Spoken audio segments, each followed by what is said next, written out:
Hello, everybody! Welcome in. I am Merc Serene, and this is going to be Dungeons and Degenerate Gamblers.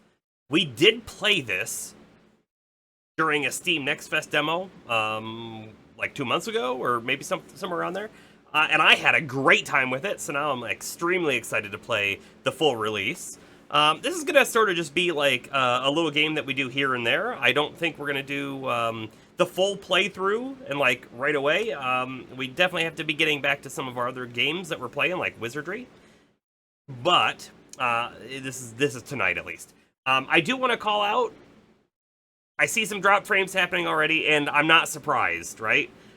If you don't know, Northeast U.S., and we are being hit with rain and stuff from Hurricane Deborah.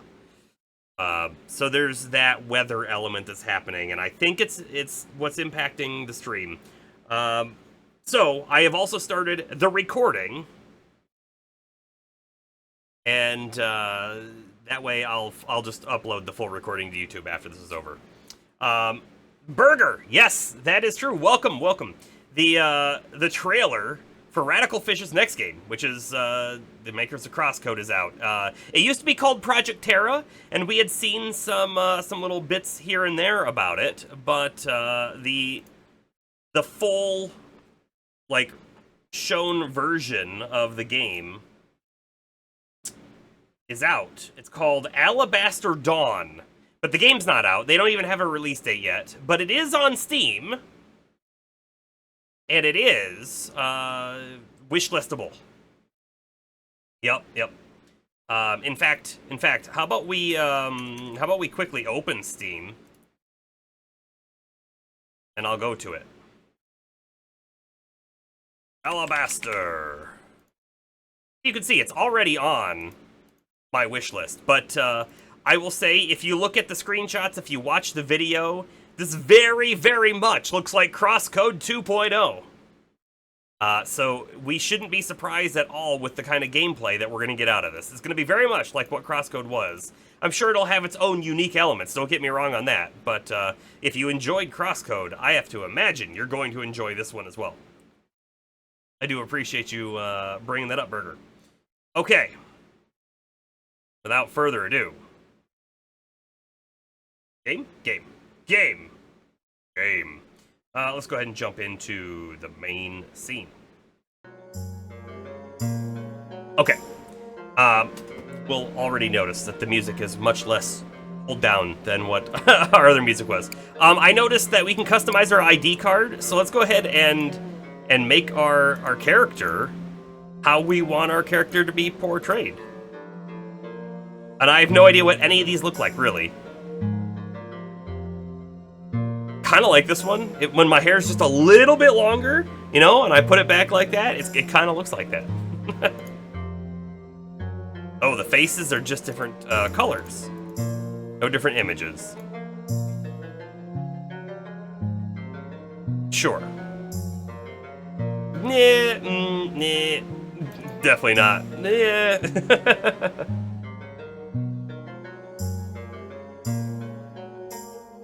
Bomber, welcome.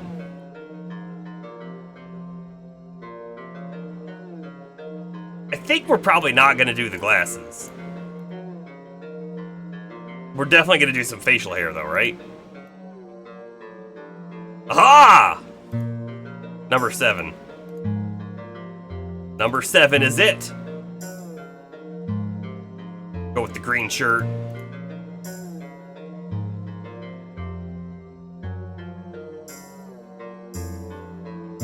Accessory? What the heck is that? I don't even know what that's supposed to be.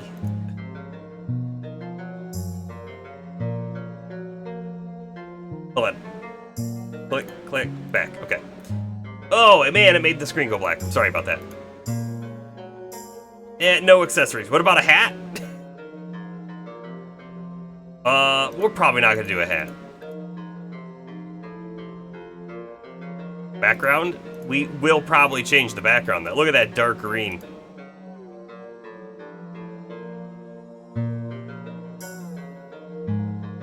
I'm actually feeling this color. And then the border. Whoa. That one had dollar signs. Dollar signs, y'all. Get the chips. I like the chips. Okay. Oh, and card backs. We can change card backs. I like that one. It's got like a little face. It's got like a little face. This one, this is like iconic old Microsoft Solitaire, right? I feel like it was. That's Yu-Gi-Oh! It's gotta be Yu-Gi-Oh!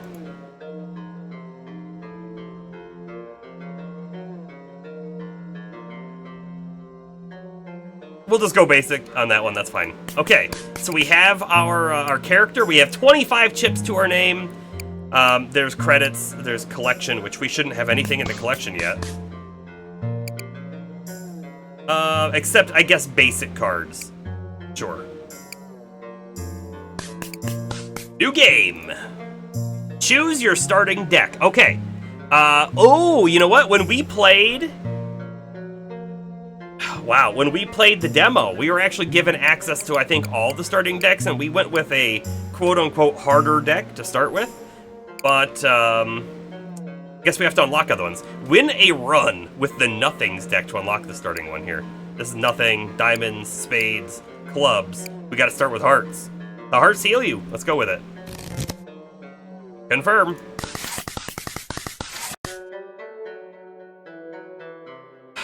You approach the old tavern. It reeks of ale and addiction. You're gonna have to master the strange version of blackjack they play here. Welcome back. How about a drink or a round of cards from the bartender who only has 5 HP? Yes. Blue chips start with 1 advantage on winning a round, gain 1 advantage. Why do we have that already? Advantage is gained from unique chips. Yeah, okay. Let's hit! A 2. A 9. We gotta hit again here. He's already hit 21. Look at that. What a jerk. I mean, we had to bust, right? It was either lose or risk it.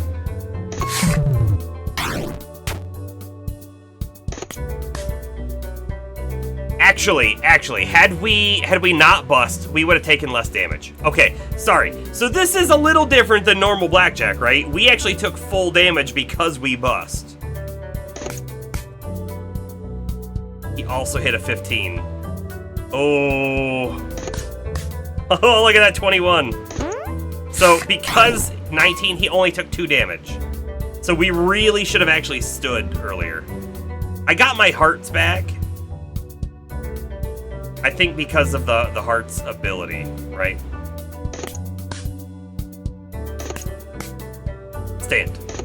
Oh, he played a unique card there. By the way, what we did in the demo showed us that there are all sorts of crazy cards in this game, so it's gonna get crazy.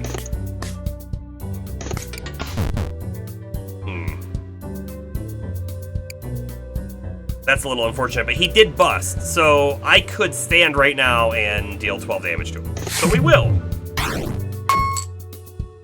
You beat me. Pick a card as your reward. They're on the house after every game of cards.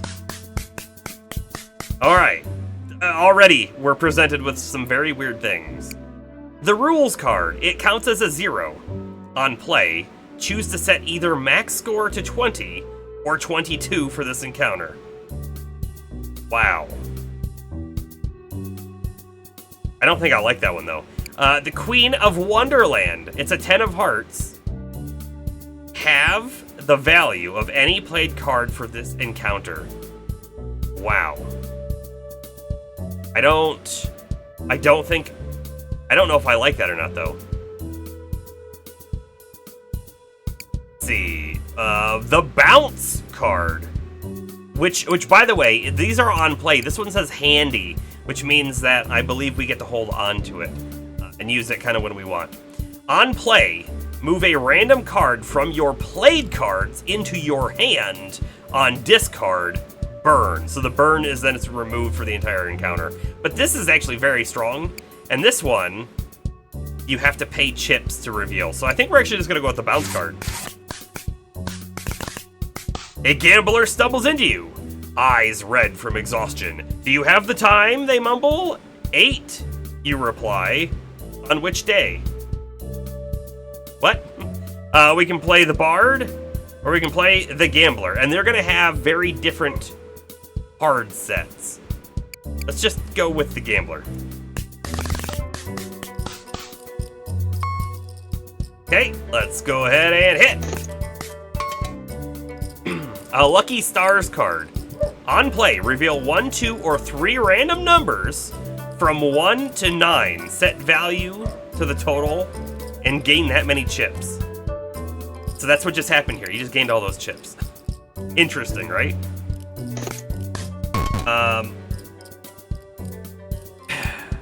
Yeah, the drops are a bit much. Hold on. This is gonna be black screen for a second, I'm sorry. I'm responding to chat. Actually, he came back.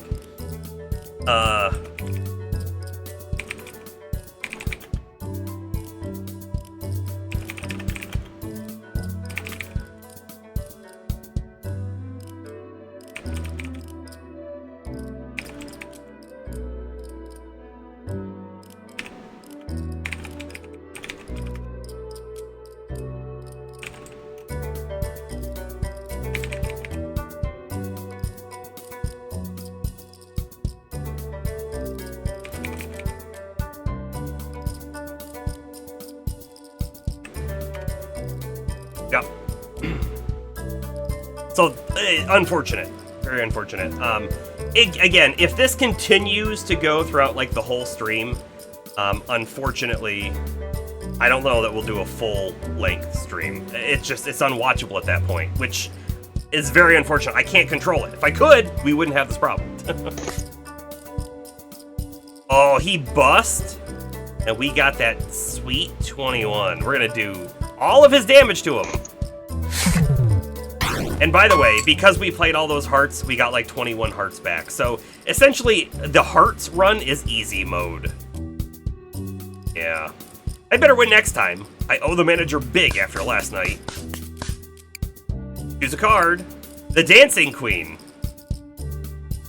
On hit or exploit. So exploit we can use from these chips that we're getting. Changes card value in the order of 10, 11, 10, 9, 10. That's interesting. You hit it back? Nice. Let's see, we got half of clubs, set value to 0, but on stand you round up. Interesting. Back to that Queen of Wonderland, and a random one where we pay some chips to reveal. Let's actually reveal it. This card, by the way, is very interesting, because it can be a 10, 11, or a 9. So it could be super, super handy, but let's do this. Let's do it. What is it? A credit card. Handy. On discard, play a negative 11 of diamonds. Oh. If we bust, we can play this. Moves to hand. So handy, it moves to the hand. Held cards can be played instead of hitting or standing. Yeah. We'll take it. It's unfortunate that the townsfolk call these gamblers degenerates, when the truth is that they are the real victims. We can either play the counterfeiter event, or we can go against the Bard. I say let's go against the Bard. The counterfeiter sounds like a card dupe, which I don't have a card I want to dupe just yet. Toss a chip to your dealer. O Valley of Plenty. 15's around. Let's stand. Okay, so he won that one. That's fine. We would have also hit an 18. That's so weird. Alright, hit again. Okay, so handy. It went directly to our hand. We can play it whenever we want to. Play a negative 11 of diamonds. I'm assuming that has to be on our hand, but what if we can play it over here? That would be crazy, right? Hit. He bust. The bounce card. On play, move a random card from your played cards into your hand. So I could pull an 8 or a 7 out, but I think I'm just gonna hit. I don't think we need to just yet. 12, let's stand. We're gonna do 12 damage. Wonderful. Okay, 6, 8, 16. He's at 18, so he has definitely beat us. He's gonna stand on this, because he stands on 17. If we played the credit card, we go down 11. If I played the bounce, move a random card from your played cards to your hand.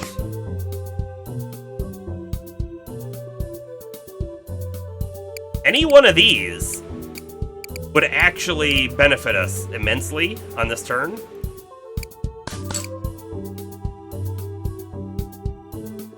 Oh, it's played. The cards that you've played in front of you, not your discard pile. Interesting. But this is okay too, right? Because if we get any one of these, actually this one as well, we win. We just don't want to draw that too. Wonderful, stand. And now we have a 6 to play whenever we want to. On play, burn one of your foe's played cards. Oh, we just lost our ace permanently for this encounter. Nuts.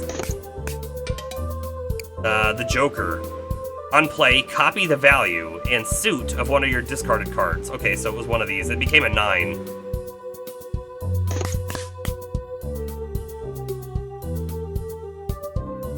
He's gonna hit again. So we could make it an 18 immediately, right?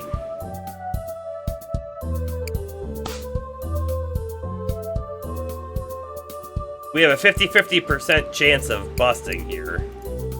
I say we make this an 18 and see what happens, right? Yeah, he bust. He bust. Wonderful. Will our hero prevail? I hope so. I hope we prevail. Oh, so we can actually get the Gerald from Riviera. On play, burn one of your foe's played cards. Not bad. 9 of spades. Winning with max score grants shields. Oh, that's just spades in general. The key card. On play, choose one of your foe's played cards to lock. If it is already locked, unlock it. Card. For lock, a card cannot be discarded. Huh. Let's take Gerald. You can also skip rewards. I mean, it might be beneficial, right, to keep a small hand to get the cards that you want. You know, deck builders have that as a base mechanic all the time. Once your hand gets too big, all of a sudden, you're not hitting the cards you need to hit. You're getting all the other cards that are kind of mediocre. The tavern preys on the natural impulses of the gamblers, feeding their crippling addiction and converting it to profit. By the way, I guess I haven't really thought about it. If I'm blocking things, let me know. I've had a few, but I'm always up for a game. Sure. Hit. We both hit an 11. He actually hit an 11, which is not a standard card. 21! We won on the first hand. Nice. Did I lose already? You sure did. We can get the report card. On play, gain 4 shield. If you have 11 shield, add an ace of spades to your hand. So we can never get, actually, 11 shield with this card, right? Because it's in 4s. If you have 21 shield, make it a foil. So a foil is handy at start of encounter and free to play from hand. That's kind of cool. This doesn't really work with our current deck. I mean, it's not bad. It's not a bad card. It just doesn't really work quite well. Jack and the Beanstalk. On stand, rounds up 4 times. +1 value if this will not bust. Oh, wait. So it will keep going up unless it's gonna bust, and in which case it will stop. That's kind of neat. On bust, however, take 5 damage and halve the value of the card. Interesting. I like it though. Let's just not bust with it. When cards are burned, they're removed from play for the rest of the encounter. Yep. Let's have a drink. The bartender offers you a choice of drinks. Beer, remove a card, take 3 damage. Beer and a shot, pay 40 chips to add a loyalty card to your deck. Remove a card and then take 8 damage. Or the house special. Pay 65 chips. We have 237, so like we have it. To add a loyalty card with 3 stamps to your deck. Remove a card and take 6 damage. Yeah, let's do that one. It's the most expensive. Now we have to pick a card to remove though at the same time, right? So that loyalty card that we just got, it's got 3 stamps on it already. Unplay or exploit, permanently gain a stamp. On 10th stamp, instant blackjack. Then reset the stamp. Pretty great.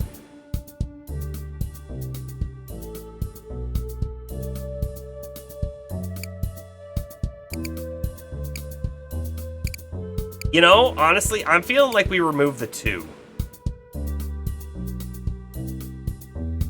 This could be a mistake, but I'm gonna remove the 2. Place is host to all sorts of visitors, but it seems like there are more people entering than are actually here. Where are they all? Play the poker player. Blackjack isn't my usual game, but it's quiet here tonight, so let's play. Hit. Hit again. Hit again. By the way, when we get the card and then it goes into our hand, this is actually also quite a big bonus for us because we get we're basically 1 turn behind at that point and we get to see what the other player does sooner than we would normally see. Now we know that they bust, so we can freely hit and hopefully get a good number. 16 is fine. We're not gonna push that any further and just hit stand. Queen. Loyalty card. And again, the loyalty card doesn't do much, right? Doesn't count as a numbered value. But I can exploit it with our advantage. Oh, stamp? Which, oh, and then she bust. Exploit it again, please. Yeah, and then we're gonna hit, and then we're gonna win. And when we stand, it's actually gonna become 21, because it's gonna round up. Stand. And, let's see, spades. Winning with max score will grant shield. So now we do actually get shield. See that? I don't know if shield carries over from encounters, though. Probably doesn't. Thanks for the game. Come visit the poker table so I can get my chips back. We can get the Pie of Hearts. Set the value to 3, rounds up. Not terrible. You're half ear bomber. How's the stream? Is YouTube better? YouTube may be better. In fact, I think it is. But someone over on YouTube will have to let me know.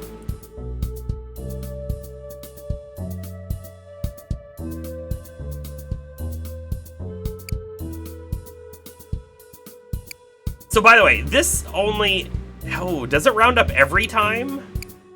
It might round up every time, just like the Jack is. Although the Jack, I thought it said would round up 4 times. The King Maker. Handy. So it'll go to our hand. On play, transform any of your other played cards into a random king. I like that a lot. That changes hands drastically. No one seems to know who runs the tavern, and no one seems to care either. Let's play the janitor. Who? Me? Well, I guess my break's about to start. Hit.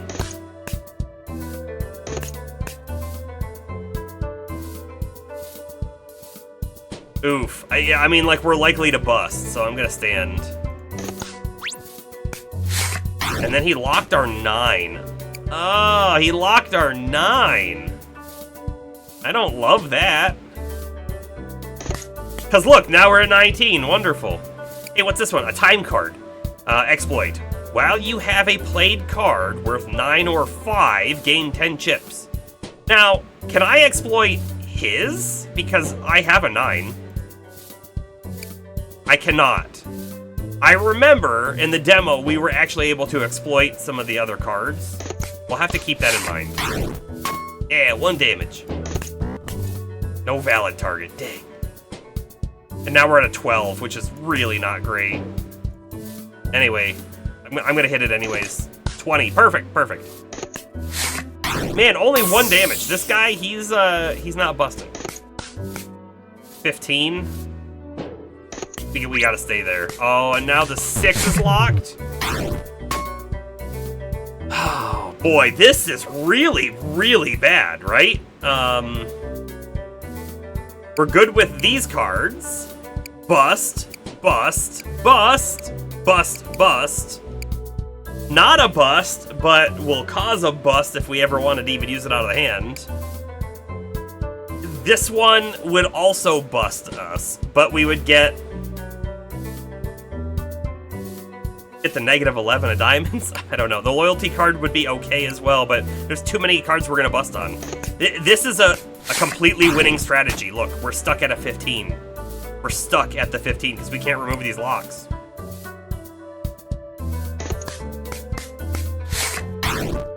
He's just gonna whittle us down. Oh, he can unlock a card too! And then he actually busts himself, and so we won. That was a good distraction, but I better get back to work. Phew. The spade of 5s. It's a little backwards. Just a little backwards. On hit, if you already have a score of at least 16, gain 5 shield. Ooh, but yeah, hitting on 16 is risky. Unless you got a whole bunch of low cards. Normal 5 of hearts. King of the Hill. On play, instant blackjack if this is your only face card in the encounter. I love it. I love it. King of the Hill. Yeah. Otherwise, it's just a normal 10. Finally, you found the manager. Time for some answers. Pick your poison. Well, we only have one thing to pick. Hello again. I hope everyone's looking after you tonight. Sure, I've got time for a game. A 10. Oh no. Business card. Swap this card with your foes played cards. That was such a terrible card to swap. Oof. Yeah, and now he's gonna get the credit card. 13. It's risky, but I'm going for it. Hi. Wonderful.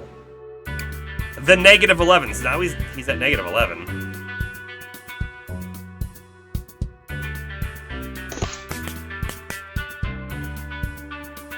Stop stealing my cards!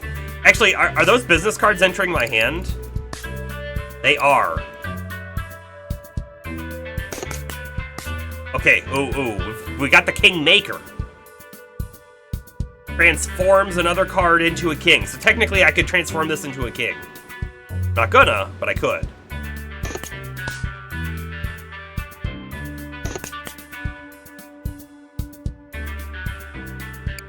If I burn the negative 11, he will bust.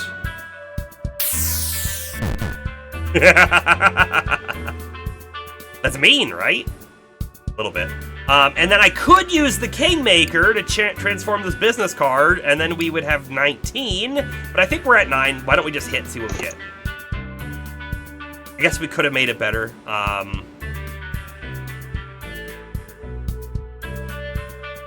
If I use the king on this 3, we would be at 20. I'm gonna do it. Oh no! It changes the card and plays the card? Alright, well now we know. Now we know. That's not how the card works. It doesn't work how I thought it did. I thought it would just change. So here's it. Transform any of your other played cards into a random king. In my mind, that just meant that the card was going to become a king, which was what we were going to be placing down on top of it. That's clearly not how it worked. It's okay, no harm done. Not really.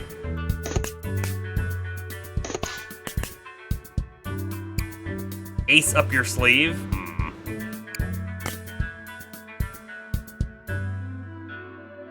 We're mostly bust if we play. We're gonna stand. Oh man, he dropped our number down.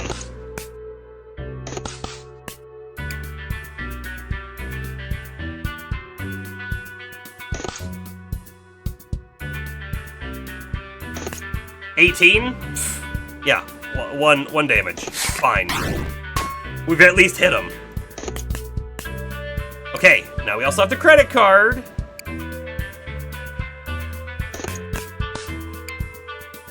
On play, instant blackjack. If this is your only face card in this encounter. You currently have 5 other face cards? Oh. Oh no! I didn't understand the text of this one. If it's your only face card in this encounter. I thought, when I got a card, I thought it was if it's the only face card that you've played this turn. So I thought this would have been instant here. But it's still a 10. We could play this right now and get a 20. Which I'm going to. 1 damage.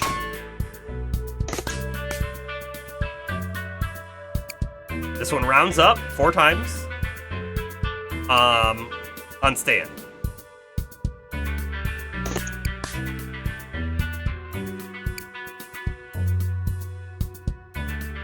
I could remove a random card.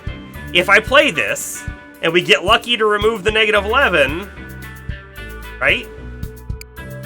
I'll have 21. And if it removes one of the other ones, well, it's not terrible. Do it. Let's do it. Okay, I got the ace back. But he bust. Can hit one more time. 13. Yes. Stand. Now, that -11 is still in my hand, by the way. I guess it's in my discard pile, but we still have it.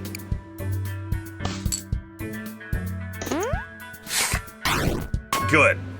Got some hearts back off of that. Okay, now we know how the king works. Oh, I get to swap.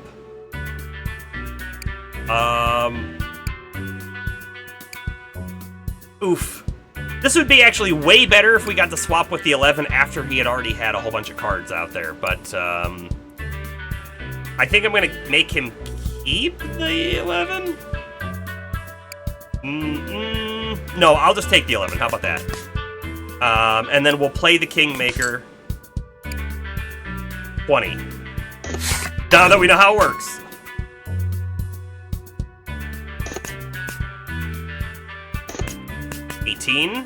We stay.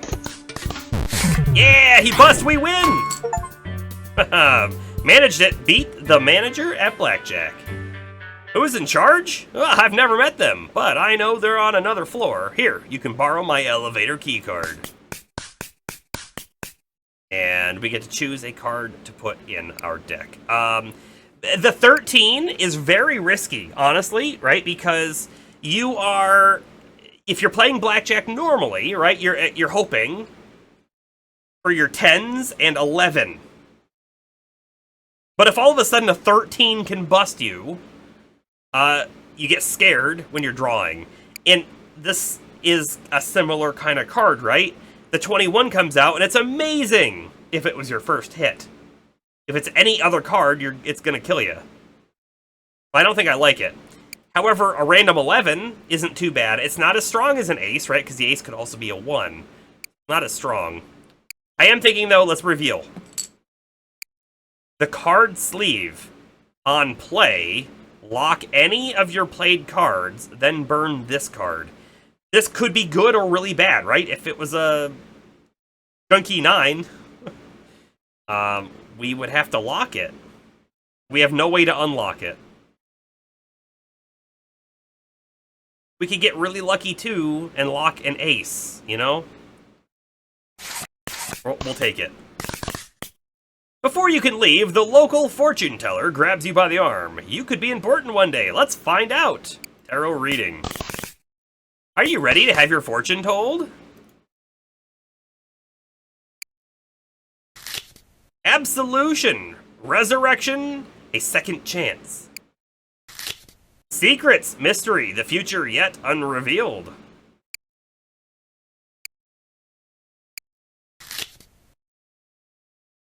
Release, detachment, and freedom. It's the devil. So we get to pick one of these cards and it goes in our deck now. The XX Judgment to 0, but on play, add a fresh copy of one of your burned cards to your draw pile. A card that was permanently removed comes back to life. High Priestess. Is also a 0, but on play, Foresight 9. You view certain number of cards from the draw pile in draw order. Wow. We get to see 9 cards. That really would be able to change our strategy when we know what's coming up next. The Devil. On play, lock. On tie, deal 6 damage. Oh, on tie, deal damage. But it's on play lock, which means it's always there. And it has no downside to us, right? Unless it's on tie, deal 6 damage to each person. It might be to each person. That's how that's how deals with the devil go, right? There's a downside that you weren't thinking of. If you're just thinking, yeah, deal 6 damage to the enemy, wonderful, but it might be to both people. High Priestess, I think, is what we have to go with. 9 cards to remember in order is a lot, though. Now, I feel like we should go to Lou's Lounge, but because we went to the basement in the demo, and we didn't, beat it or anything, we're gonna do the basement again.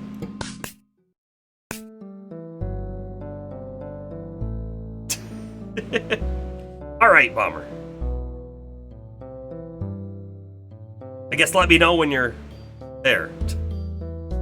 You arrive at a dimly lit basement and brace yourself as you step in, clutching your hastily assembled blackjack deck. Enter the basement. Giant rat! What? You thought there wouldn't be rats in the basement? By the way, we can always look at their cards ahead of time. He's got a lot of cue cards. Move any of your played or discard cards to the bottom of your draw pile. 10. That's a 20. Stand. You're here on YouTube now. How are things? How are things? You tell me. Hopefully they're good over there.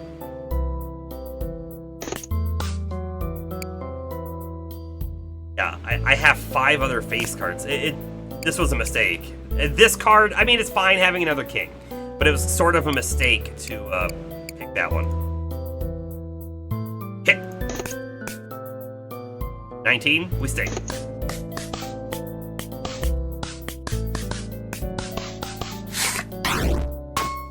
Just drawn and drawn and drawn. Okay, hit.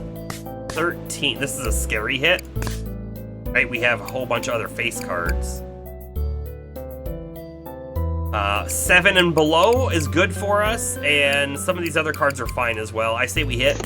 We take the risk. Burn a card. Move any of your played or discarded cards to the bottom of your draw pile. I'm gonna get rid of that one. Right, that's giving him some kind of an advantage or power, if you will. I feel like this is where I have to stand, although I'm pretty sure we're gonna lose this part. Ooh! Ooh, I said that we should stand and we're gonna lose, but rounds up 4 times. We got 4 extra, put us at 20. That's amazing. I forgot about that. Things looking pretty good over on the YouTube. Might be an issue having connecting to Twitch. It could be. It could be. Again, not nothing I can do for me, though. I'm connecting to their endpoint. I will say I am pushing now 14,000 kilobits per second to Twitch, so we might be catching up. It might be done, but it might just be a temporary good patch. I don't know. We'll see. Again, massive rains happening in the area today. It's very possible that it's related because I think all the other days that we've streamed has been a rainy day as well, and I just have a feeling, like I had mentioned before, when I had a technician out a couple years back and they did replace one of my wires, he told me he saw that chipmunks had chewed my line. Well, or squirrels, right? So that was the line from the pole, which is in my backyard, to my house. But there's a line from that pole to the main road that goes through a bunch of trees, if you will. They're the tops of, like, not pine, but some kind of really big shrub kind of thing. And I wouldn't be surprised if that wire is chewed as well. So maybe I need to have them come take a look at it. Although I can already tell you, if they come out, they're not going to take a look at it because it's not easy to get to. Which is, I think, why they didn't look at it before. 14. Bust. But 7 and below is good. So we've got 1, 2, 3 busts, 4 busts.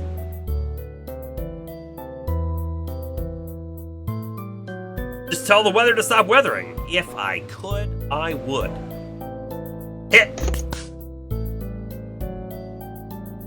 Okay, by the way, we have, just to use this card for the first time, we get to see the next 9 cards in draw order. But you know what I'm not sure about?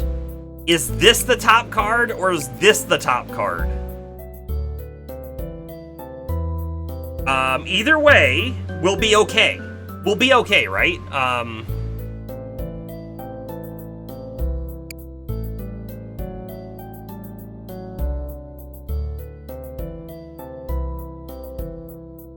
So if it's the other way, it's 7-6 loyalty card ace.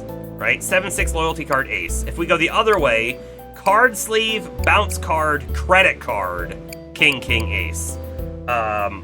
So nothing, 10, 10, 10. Right? 7-6, nothing, 11. Cards are shown in the order they appear in the pile from left to right. From left to right. Okay. I'm glad I read. So we're gonna get the card sleeve, and then I could lock the queen, and that puts us in a pretty good spot. I could then hit the bounce card, and then we know we're gonna get 2 10s in a row. I like it. We get the lock card, I lock the queen. I hit again, get the bounce, and now we know that the next card's going to be a 10. It's the credit card. So I can't draw it. I could use the bounce card, and we would remove a random card. If we remove this one, though... And by the way, it goes back to our hand, so that's fine, but it doesn't really help us. If I use it, and it gets rid of the 4, that's amazing. It'll put us at 20. But if it gets rid of the queen, I'm not super happy about it. So I'm going to stand here, and we're going to take a little bit of damage. Because now we're going to get a 10, which is great. I'm going to play it. Oh, wait. I'm not going to play it, because the next card coming up is a king.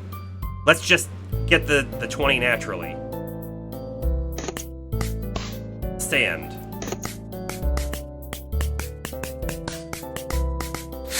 Dang, tie. You like this slow-paced strategy game? Nice after a long day at work? I really like this game. I do. I think it's great. I do have a question. Should I turn the music up a little bit? Is it too quiet? Hit again. We get the other king, the king maker, right? And then the next card we get is an ace. And cards back. Some damage. Wonderful. The next card was the 6. No. It was the loyalty card, right? The loyalty card. By the way, I can exploit it twice, and then we'll get instant blackjack.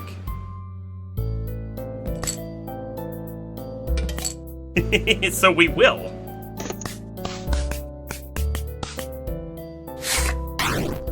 Okay. Now we get the 6 next, right? Now we're at a point where we might want to play our cards. So if I play the credit card, no. If I play the king maker, we'll transform the queen into a king. I don't know what's gonna happen with the lock. So let's do it. We'll find out. Does it become a locked king forever?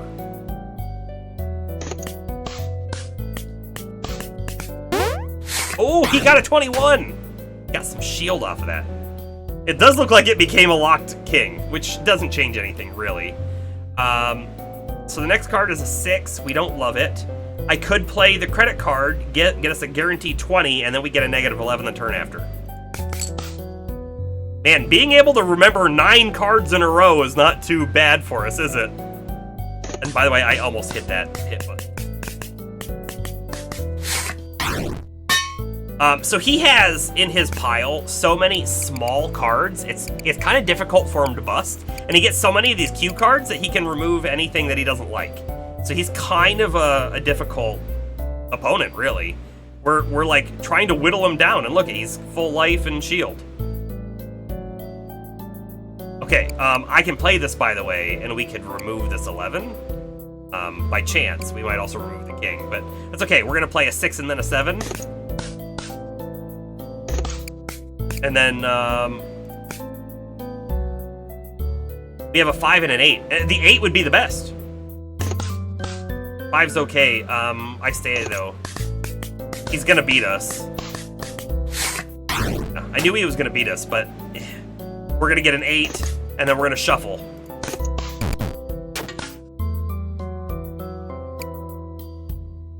On bust, take 5 damage and halve the value of the card. This is where we use the bounce card for sure, because this will make it so we don't lose.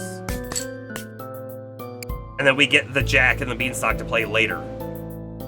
Stand. Twitch isn't so far behind now, just a minute or two. Nice. I will say Twitch is green at the moment. So we should be pretty good on both. Actually, let me click off. It's gonna go black for a second. I want to reset my my stats tracking. Bloop. Back in. It should come back in a second. There we are. I don't know why this game does that. It's technically full screen and I'm clicking off. That's got to be it. Okay. Stand. We're definitely not hitting on an 18. One damage. So this card is now only worth 7, right? But it will round up on stand. So we could go to 17. 21? Yeah. Stand. Just a tiny bit of damage, but we did it. This is a long, drawn-out fight with the rat here. 14. I'm gonna risk it. It was bad. It was bad. Don't be risky like that.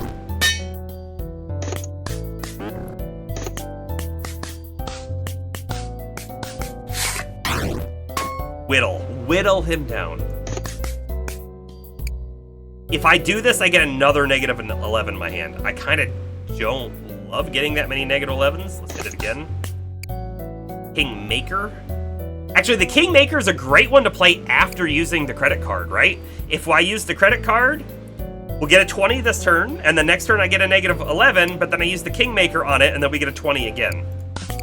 I love it. The strategy on the different card combos in this game is amazing.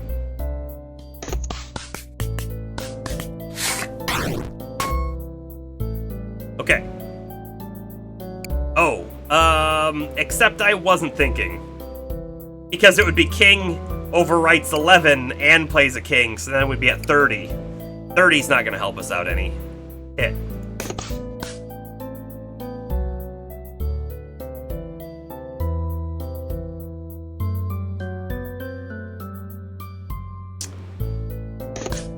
$17, he's gonna beat us. Or tie. Because his cards are so small, he's pretty much always gonna be able to get up in the between 17 and 21, right? Ha! Okay. 3. Negative 11. Nothing. King. 6, 9, king, 5. I don't think I'm gonna remember this one. But what are we gonna do next? I could play the 3, that'll put us at 13. Then put us down to 2. Nothing. 12. 18.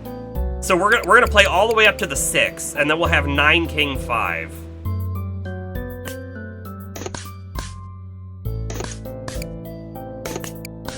And I can exploit this a couple times, right?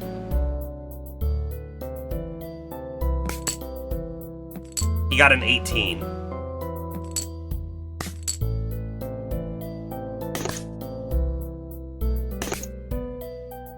And I don't quite remember what was next. It might be 9 and then king, which would then be 5 after that. I don't quite remember the order. We'll stand here, though. No victory. It was the 9. We stay.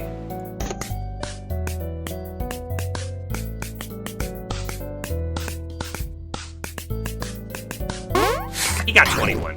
That jerk. 5 or a king. The king is great.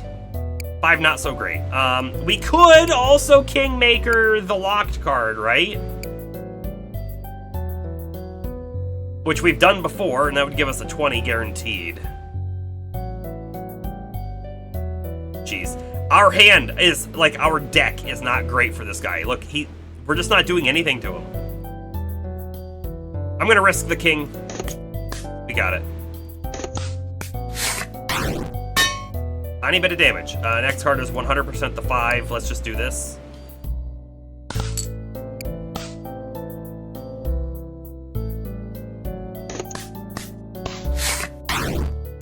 What is this card? The King of Kings. On play, which by the way we're not playing, because it's already out there. Burn all currently played kings and take 1 damage and gain 10 chips for each king burned. Jeez. And it has all the suits at once. Oh. So you could get life back and shield and whatever the other ones do. Kinda neat. Anyway, we're gonna get a 15.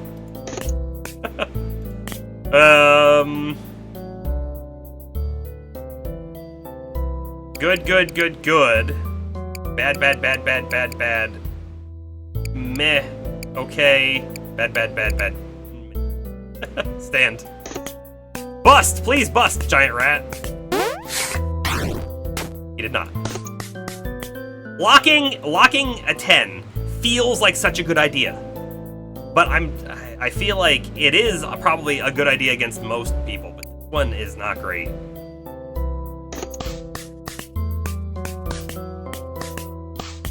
It's this constant swap, swap, swap, swap. Aha, I got a good value. All right, 17, and then we go down to 6, and then we do nothing. 11, and then we go down to 0, and then we go to 13, 14, 15, 16, 17, 18, 19. Jeez, play all the way up to the 6? Sure. We'll also exploit the loyalty card.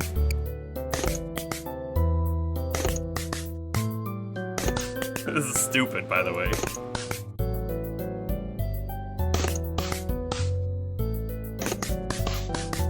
Oh, he busts! We did 19 damage! He had 8 shield, though. But finally, we've done something to him. Oof, okay. Keep going. There's a 20. Stay right there.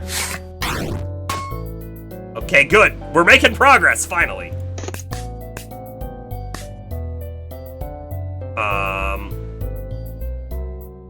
We have so many kings. We have 1 3. Everything but that 3 is a good card to play right now. Hit. Except, that wasn't exactly the one I wanted. Hit. Perfect. Perfect. So we have 11 hearts, and then we have 10 of everything else. Which a club is what? Winning with max score increases damage dealt? Yeah. Yeah. Yeah. That's victory. Finally. What are you doing down here anyway? You don't belong here. In the basement. Okay. Rules card. On play, choose to set either max score to 20 or 22 for the whole encounter. This actually wouldn't have been bad for us because we had so many 10s, right? We could have got 20 more often than anything else. Having an extra ace would be great. I think we take the ace. I don't even think I look at the next card. We just take the ace. Pick your poison. It's damp. And the grime on every surface tells you that the cleaners don't get down here often. We can play the witch or the necromancer. The necromancer... I don't remember what the witch did, but the necromancer had these cards that he would play, and then I think those were the ones that we could influence with our own advantage.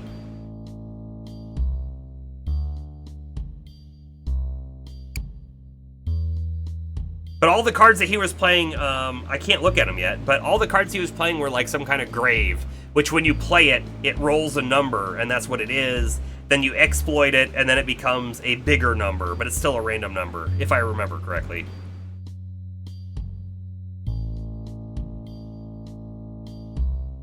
Let's play the witch first. A plague on your deck!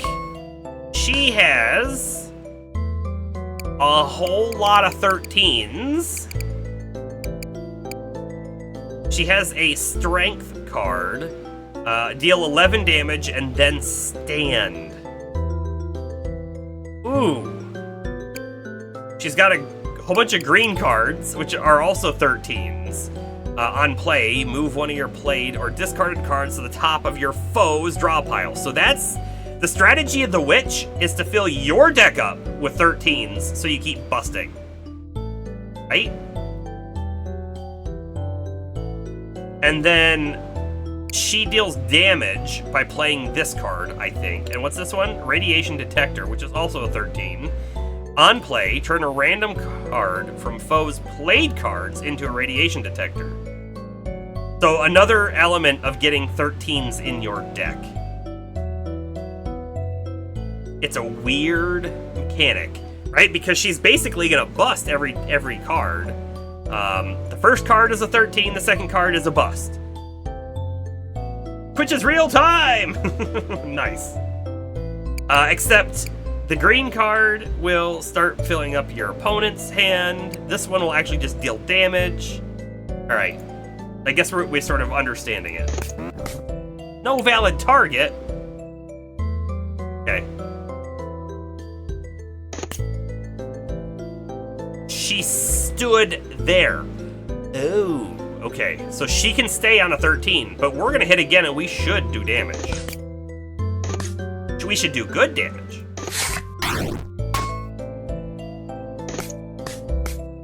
Okay, so she has just inserted that 13 right into my draw pile, by the way. We're not likely to hit it. But we did! She stood there. I could do 1 damage to her right now. I will, actually.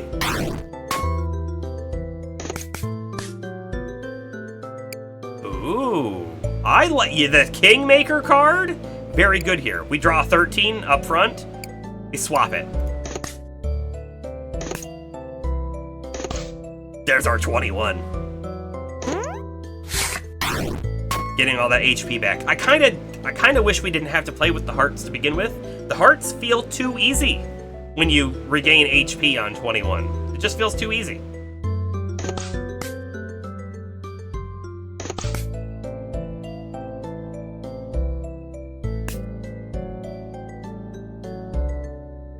I think I want to hit.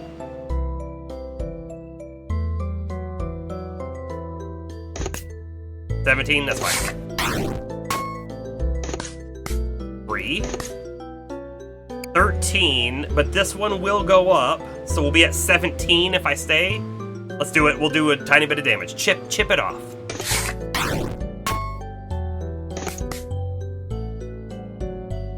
Um, 8, 4, ace. That's terrible, right? Because this puts us at 12. Puts us at 23. It's actually going to put us at 13. Going to put us at 13, then we can't hit the 9.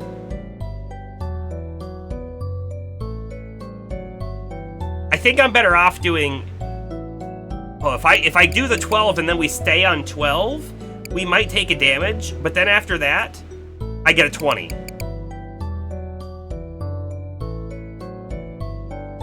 And then we've got King 3. Don't love that.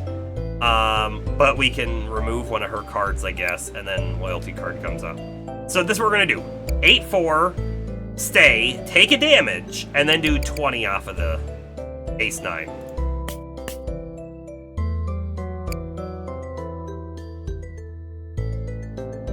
Move one of your played or discarded cards to the top of your foe's draw pile.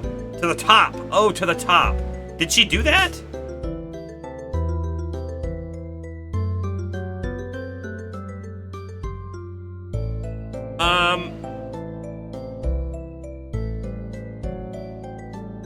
So the next card is the 13, and then the 8 afterwards?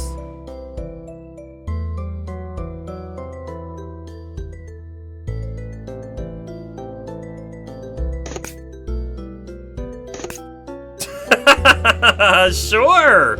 We'll take that, thank you! And then the next card is the 4. And then the next card is the ace. Oh no, it's not, because she just put a 13 in there. Well, that's 17.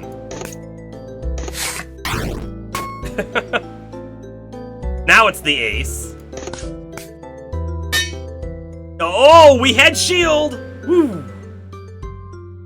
Okay, there's the ace. And then we get the 9. We'll play that. Why is she stood? On 0. We just won. I don't know why she didn't draw another card. Unless strength says you have to stand. Guess we needed to read that again. New card for the deck. The Rain Man card. On hit, it's an 11, by the way. On hit, deal damage equal to your number of played cards, then discard.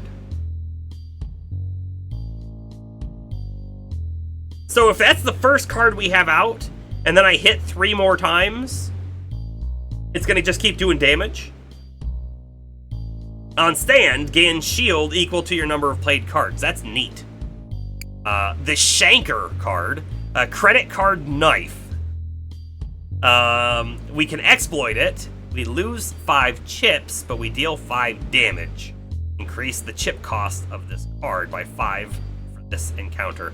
Oh, so every time we want to use it, though, it costs more and more and more. It's also a 10. We have lots of 10s. Yeah, Rain Man does look good. Just a 9, or we could flip this card over for 21 chips. I'm feeling like Rain Man. I am. However,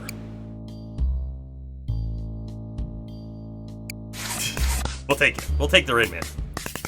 It's strangely bustling with activity down here. You hear cards shuffling, the clinking of chips, even drinks being poured.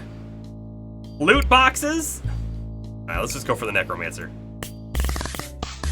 My powers are unmatched! You will suffer at the hands of my undead army. So, look, all of his cards are basically these graveyard cards, okay? On play, set value to random number from 6 to 10. Exploit, which we can also exploit. Set value to random value from 1 to 5. Okay, so I thought it was a low number that got bigger, but it's a high number that we can make smaller. Yeah. And they're technically spades. How about that? And then he has a whole bunch of low cards, right? Fingerprint card. On play and stand. Exploit a random... Oh. Exploit a random number of your played cards that has exploit. Does not cost advantage. So he doesn't have advantage chips like we do. But instead, he gets the fingerprint card that lets him exploit his cards. Okay. Okay. Here we go. I can also exploit this to get it 1 closer to that 21. Right?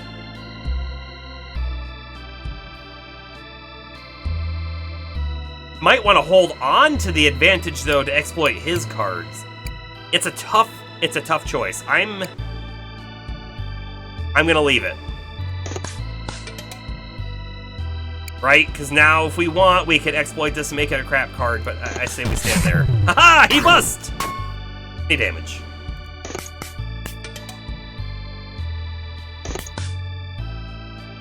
Yeah, sure. Burn the card.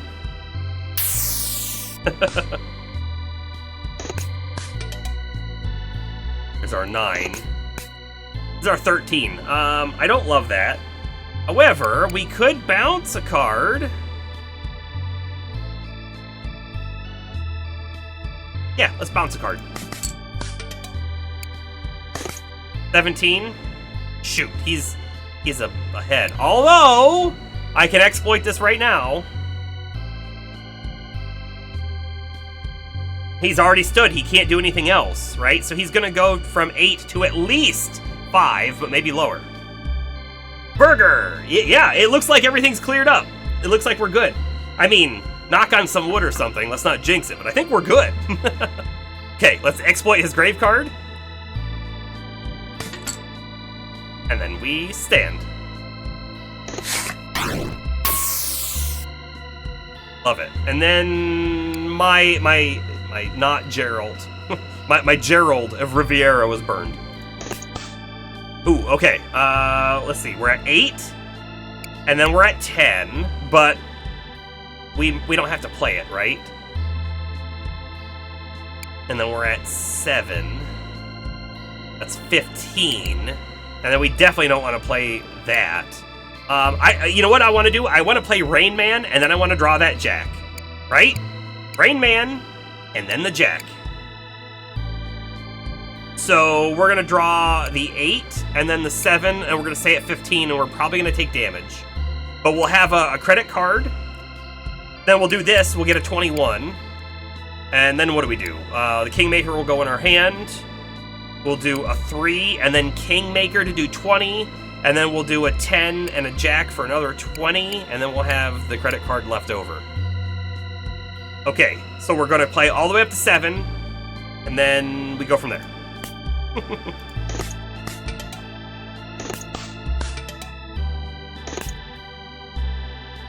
I should stand here. I can exploit this grave card right now. It feels like cheating. I love it. I love it. All right, we hit the Rain Man. We hit again. We get our Jack. Wait, what? Hold on. I didn't understand how that worked. On hit, deal damage equal to your number of played cards. Then discard. Oh.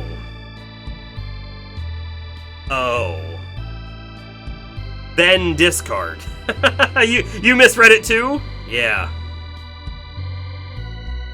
So really, we have to play a different card before the Rain Man. Which, by the way, with being able to see 9 cards in a row, we will be able to set this up. But we just have to remember, Rain Man is the last card you play. Not necessarily. If it's the last card you play and you get a good score and you stand, you get shield, right? However, if it's just like you've played 5 low cards and then Rain Man, you could bust, but it doesn't matter. Hit again, because you're going to discard Rain Man. And you'll do damage. Okay. The card is, it's still very cool. It's very different than what I immediately read. Less powerful, but still good. Yeah, it plays in the opposite way of basically what I was thinking. I thought we wanted to play it first, and everything that came after was doing stuff for us. But no. We want it to be everything that comes before is doing stuff for us. Very, very different. All of that being said, I don't remember what card is next. Because I thought this was our 21. It might be the 3? I think it's the 3. I think we were going to do 3 and we were going to replace it with... Oh, maybe it's not the 3. Alright, we got a hit. It was the Kingmaker. The very next card is the 3, if I'm not mistaken. I could Kingmaker this Jack and we'll get a 20. He's nowhere near done, which means that I won't be able to exploit one of his cards and then win. You know what I mean? So I think we take the 3. However, I'm pretty sure after the 3 it's a king or a 10.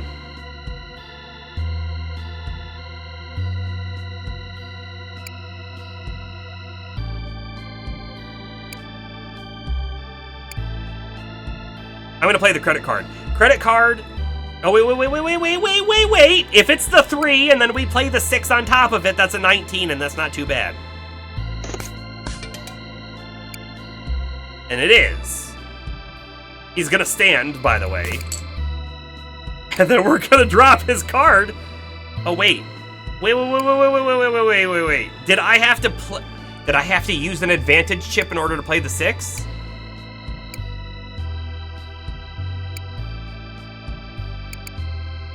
I could have swore we had 1. See, now I can't exploit him now. We're gonna take a damage. Oh well, we take a damage. Not a big deal. By the way, though, I only gain new advantage on winning a hand, so we have to win another hand in order to, like, keep going here. I'm gonna play credit card. That's gonna put us at 20, and then the next turn I'm going to remove the negative 11 with a king. Oh, you have to have advantage to play these. I didn't know that. I thought if they were in your hand, you could just play them. That is okay too, and this is actually gonna put us at 21. Yeah! We get our advantage back.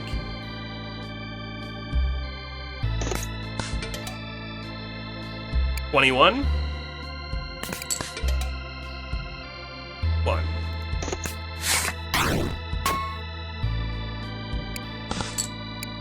20. Oh, no valid target. That's the worst time to draw this. He really wanted a whole bunch of those graveyard cards up. He's down to 13 life. We can do this. We can do this.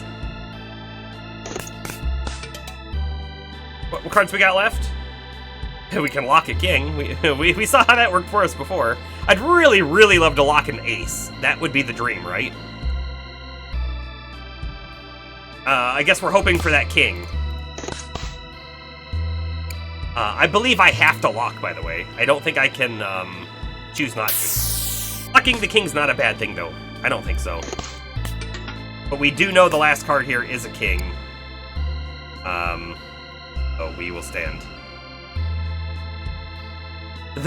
He needs to resurrect his luck? Yeah. I think he just did. It's fine. It's fine. There's our 20, though. High. Kingmaker. Do like seeing that card. Do not like seeing that 13, though. I mean, we could risk it. I'm gonna risk it. This is so stupid. Got the credit card back.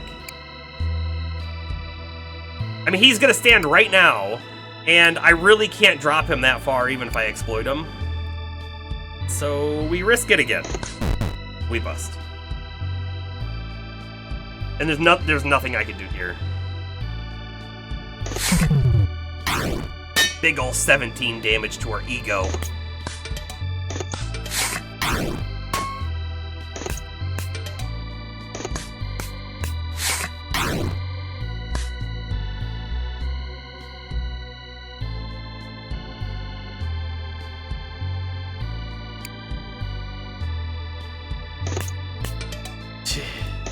I actually think locking... His card worked against him. I think locking this king is actually hurting us, because it's actually preventing us from hitting 21s more often, which is weird. You'd think, you know, we'd have more chances, but... It's like, now I don't want to hit. I don't want to hit now, but if I don't hit now, we're probably going to take damage.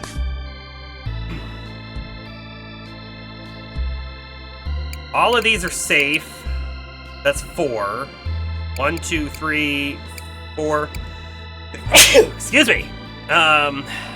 Stand. He could bust, but he's not likely to. 15. We could have hit, dang it. Ooh, he bust. He lost! That's on him. I have the power to command an army of the dead, and yet I can't afford to leave this basement. Terminate the tower. On play, play 1 of 4 unique cards. What are the 4 unique cards? Do they just show up out of nowhere and it's like, hey, here's 4 unique cards, play 1 of them, and they're random? Are they 4 unique cards from my deck? I don't know what that means.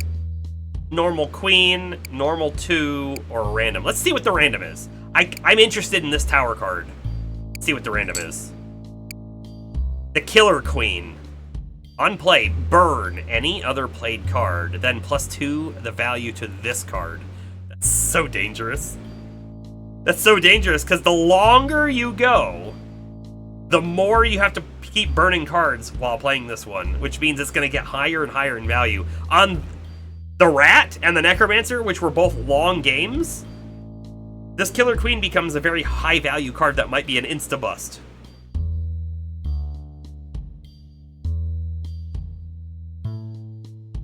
I don't think I can go. I feel it's too risky. It feels too risky. We take the tower. You get the feeling you must keep heading down through the basement to find the answers you're looking for. Let's get the loot boxes. You vote tower? Well, we went with it. I hope you're ready to experience a sense of pride and accomplishment. Reference, Pay 99 chips to open a loot box, and it's probably gonna be garbage.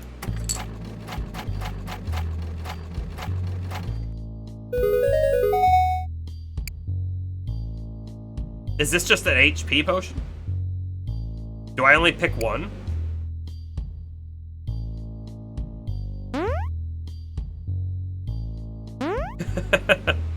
I don't think I want the 9. I don't think I want the 9. I think I'm gonna skip it. I'm not opening another loot box, though. Garbage. Shop the lost and found. Yeah, sure. Choose cards to purchase, 55 chips each. Thought you might like a second look at these unwanted cards. They are all cards we've seen before, aren't they? Credit card knife's not bad if we just want to do 5 damage. Bam! And it only costs chips. And it's only 5, and we're at 381. That's not too bad, really.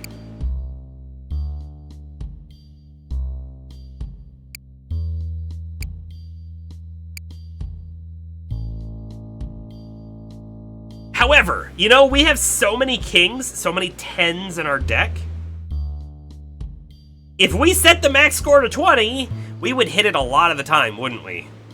The problem is, our aces would actually be kind of useless then, wouldn't they?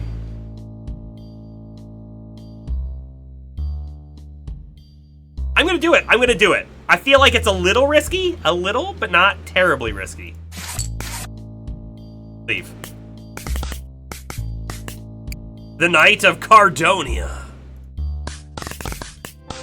You're not going to take me alive. Sure.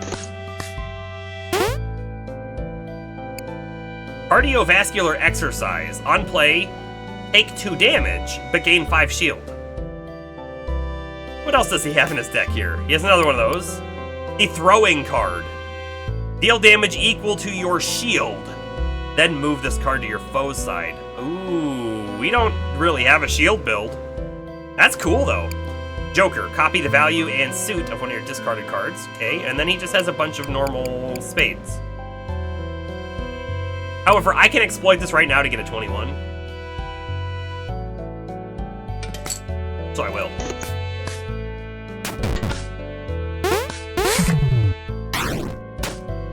Oh, he threw the card to our hand and made us bust. Oh. That was so painful. You like the Knight's gimmick? It's interesting, right? Oh, we got Rain Man first. I mean, we're gonna hit, and then we're gonna lose it. So he's gonna do 1 damage. He has 29 shield! Oh my goodness. if we throw this card back to him, he has the chance to, like, annihilate us. Basically, we want to figure out a way to remove this card from play. And our king that we put in our hand and we can, like, play on top of another one, we have a chance, I think, on play and then move. No.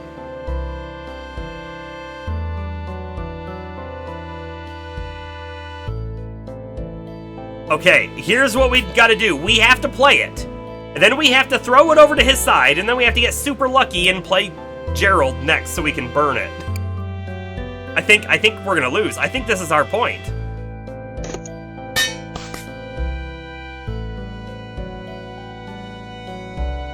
Oh. Check this out.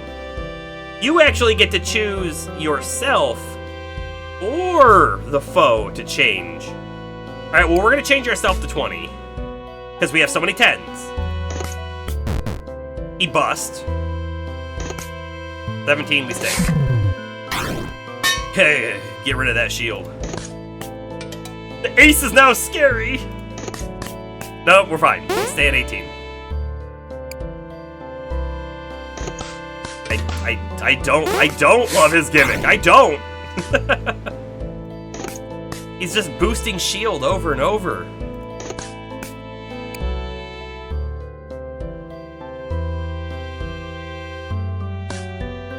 Stand. King. Good. Let's get another 10. Wonderful. Okay, so there's a downside. There's a big downside. We can max our score at 20, but if he still gets 21, he still wins. I didn't expect that.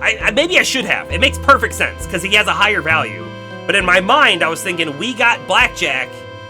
I mean, blackjack is technically only when you draw the cards to get 21, right? We got the max score, and so did he, so I thought they would even out. No valid target. Ugh.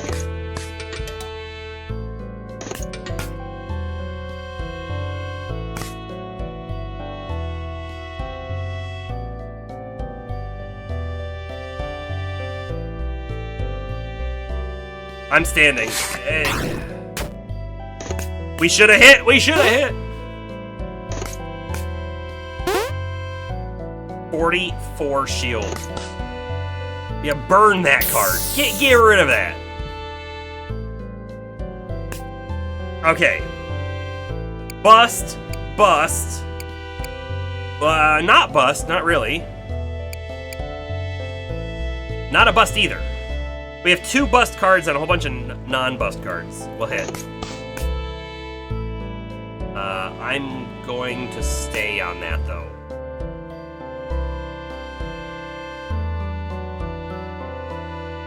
We have bust, right? Two cards right there that'll definitely bust us. This one will show us what's coming next.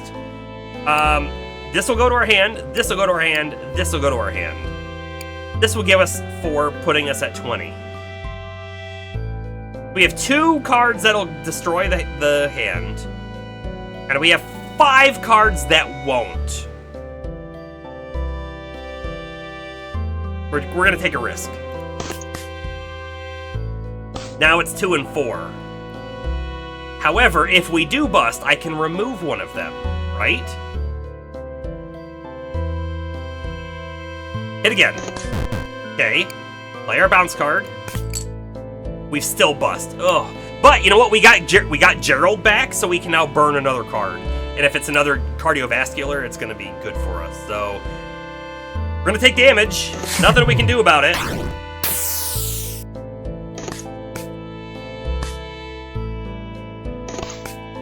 And unfortunately, we can't play these without an advantage.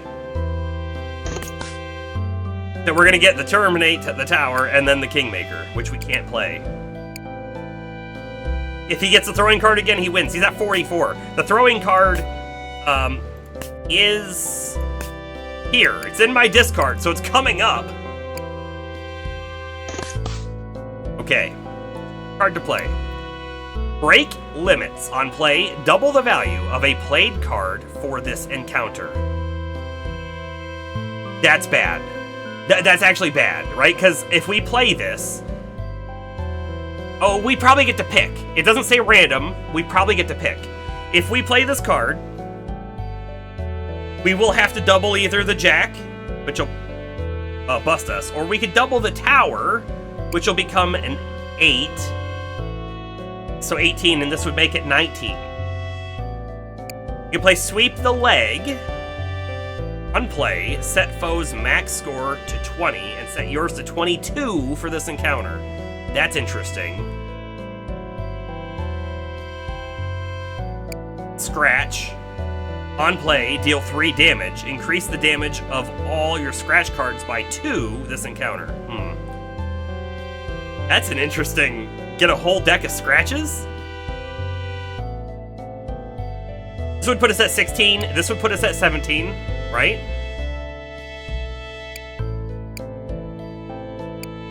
Expulsion.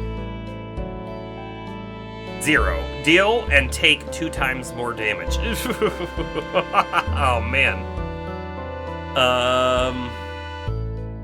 I'm going to take the Break Limits card, and we're going to double the value of the tower.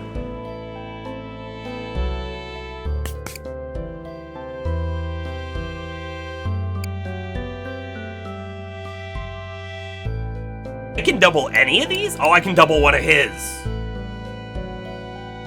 Oh, I can double one of his. I could make this an 18 for the whole encounter, which will make him bust a lot more often, won't it? Basically, if he pulls that card, he's going to bust, or he's going to have to stay where he is on an 18.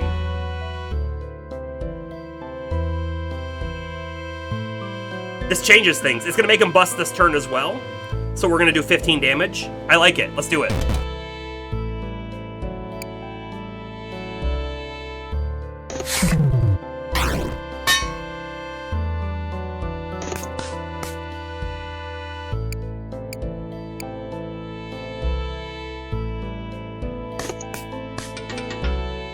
Okay, he's at a 19 right now, so he's going to stand. Nice. Now his shield is lower than your health. Yeah, true. But not by much. I could play the Kingmaker right now, and we would get a 20. But then we would lose our loyalty card for the rest of this encounter, which I think might be okay, because it's not doing much for us. We're gonna do it. We're gonna do it. Which also puts us at our max here, but we've got nothings, which means we're not going to get any bonus off of it. We'll at least not lose that hand. Yikes. 19, we like it, we like it, we stay. He bust! Ooh, his shield's coming down. His shield is coming down. Because, guess what? He played an 18! Great how that works out, right? Now, we just need to get rid of this card, so he'll stop gaining shield. And then, guess what? If he doesn't have shield anymore, and he can't get shield, this card, all of a sudden, doesn't become dangerous. If his shield is 0, he does no damage to us. It's just an ace. That swaps hands. A hand-swapping ace. Okay. He's played his cardiovascular. We can play Gerald. That'll put us at 19 and we'll burn it. It's gone. It's gone. His strategy is done.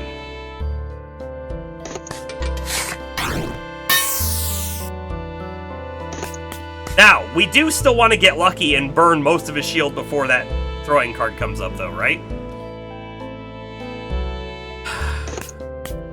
13.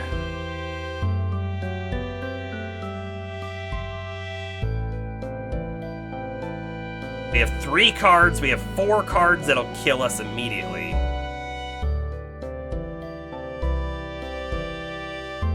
Yeah, the cardio and the throwing card is crazy, it is. He busts on 2. The Joker would do nothing because he has no discarded cards at the moment. The ace would put us at a tie. I'm thinking if I stand right now, because we have a good chance of busting. I am gonna stand now and we'll hope he busts! Shield is gone! His gimmick has been defeated. And we just gave it to him, so that's good. He can't hurt us. He can't hurt us anymore!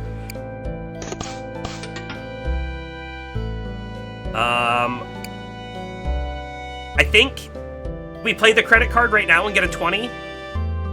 That'll tie.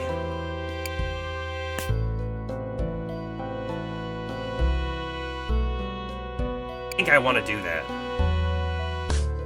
A guaranteed tie. He's not gonna hit. It will give us a -11 to start with, though. I almost clicked the hit button. I almost did it.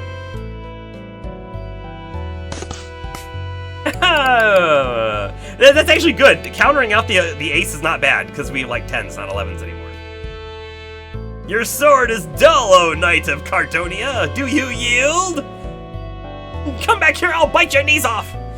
Yeah. Oh, this is weird. I don't want to lock either one of these cards. I don't want to lock an ace or an 11. If we lock the ace, we are completely destroying our 20s combo that we're trying to do with all of our kings and 10s, right? But if we lock the 11, we're also still doing that, because 2 kings is still...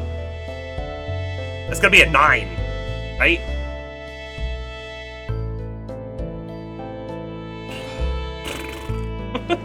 I feel like locking the -11 more than the ace.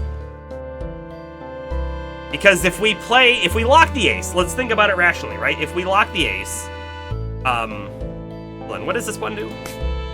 Just like view our stuff. If we lock the ace, we're at an 11 or a 1.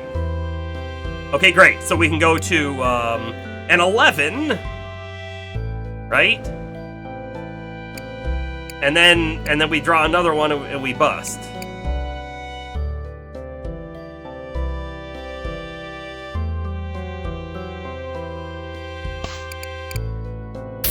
This might be the mistake of the century. I don't know, but we've just done it. And now we're at 11 again, and I really don't want to draw here. But we're gonna hit. Now I wish we had locked the ace. Actually, no, because I can't set us back to 21, can I? I'm gonna set him to 20. Now our maxes are the same, so if we both get max, he doesn't win.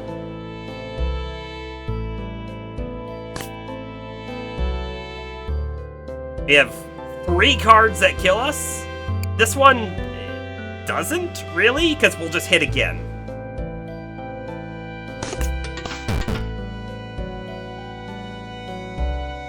He's bust. He's bust now. Do we take the guaranteed 11? I think we take the guaranteed 11. Oh, 15 because that card goes up. Wonderful.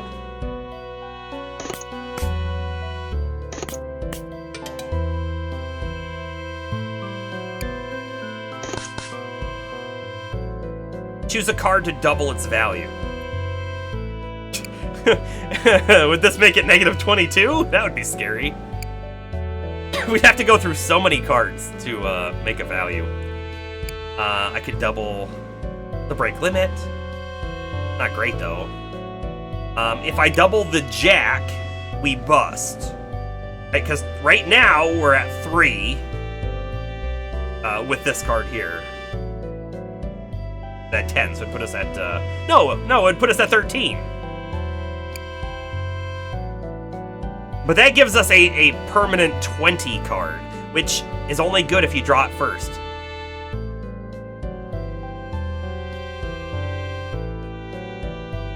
If I double his Jack of Spades, it's just one more card he's gonna bust on. I like it. I like it. Oh, and 14's gonna make us win. And when we stand, we're gonna get shield. That we don't care about. How can I win? Honestly, I thought you were going to win. He took us all the way down to 35. That's pretty bad. 12? No thank you. Suit yourself. Exploit. Change the suit of any card in your draw pile to another normal suit for this encounter.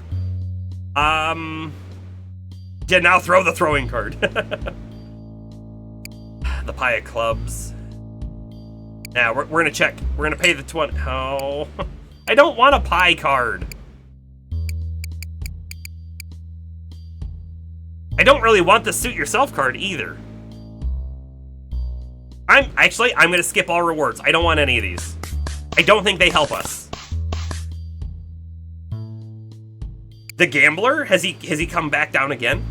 Your streak of wins is attracting attention, and you feel that you have overspent your welcome in the basement. Time to leave. We have to play the slime. We gotta fight a slime. It'd be crazy if we skipped the slime. Must fight. What kind of cards does he have? He's got a bunch of normal non-face cards. Get out of jail free card. On play, an instant tie, and then you burn it. Interesting. Get well soon card. On play, lock. On taking damage 3 more times, heal 10 HP and burn.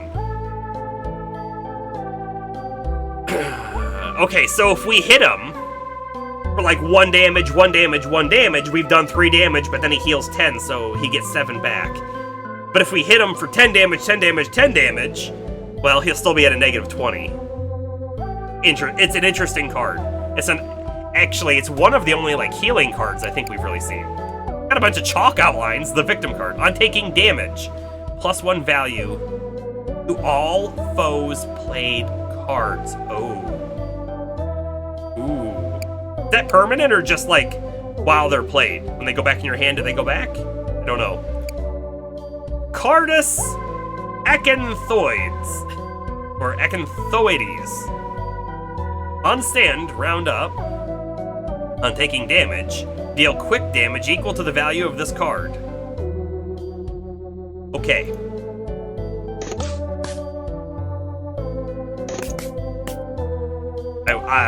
That should have just been a king. That should have just been a king! 1 damage. Good job, us. Ooh, 21! He also got 21. What a jerk. Although I think I would have taken damage back off of those cactus.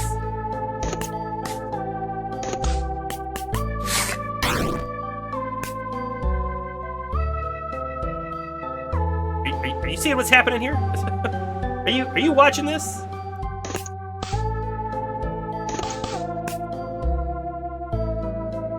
Got an 18. We've spent a lot of our kings already. We're not likely to see another king. I mean, there's a 10, and a 10 potential. 8 to tie, 9 to get 1 damage off, or a whole bunch of things that aren't gonna help. We could also lock the 10.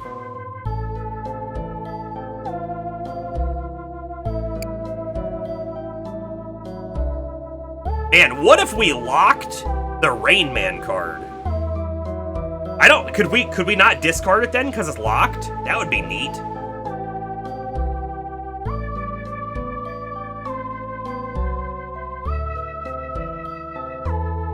Basically what I'm trying to figure out though right now is, should I play the Kingmaker, get rid of the 10, makes it a king, and then we get a 20? I'm only gonna do 2 damage though. But I think it's worth it.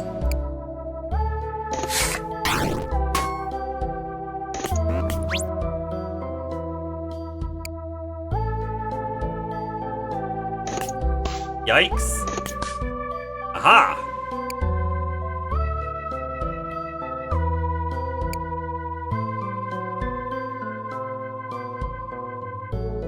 I don't know if I want my max score to be 22. I'm really not sure about that. I feel like we'll hit max less often.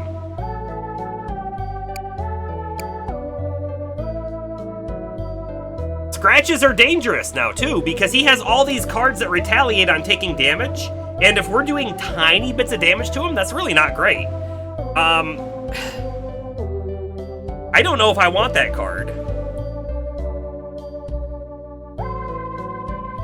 I Now, does it also increase the damage? It says increases damage of all your scratch cards. Does it increase the damage of itself?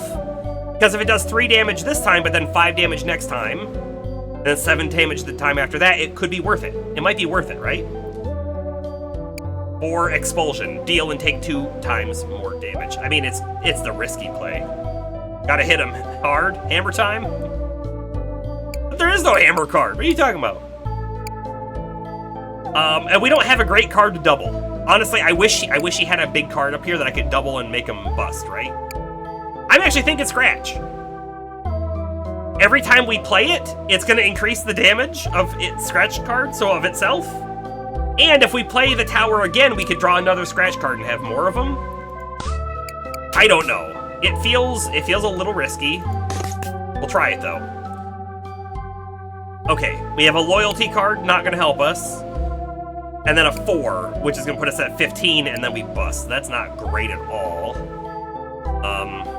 So we'll get to the 4, and we'll stand, and then we're going to get a 15, and that's not great, and we'll stand, and then we'll get a 20. We'll get a 21 because of the roundup, actually. And then we'll have an 8. And coming up. Okay. So... stand on 15. Sorry, stand on 13. Stand on 13, stand on 15. Yeesh. Oh, and he got a 20. But we can't really do much about it. Oh, I guess I could bounce a card out. I could bounce one.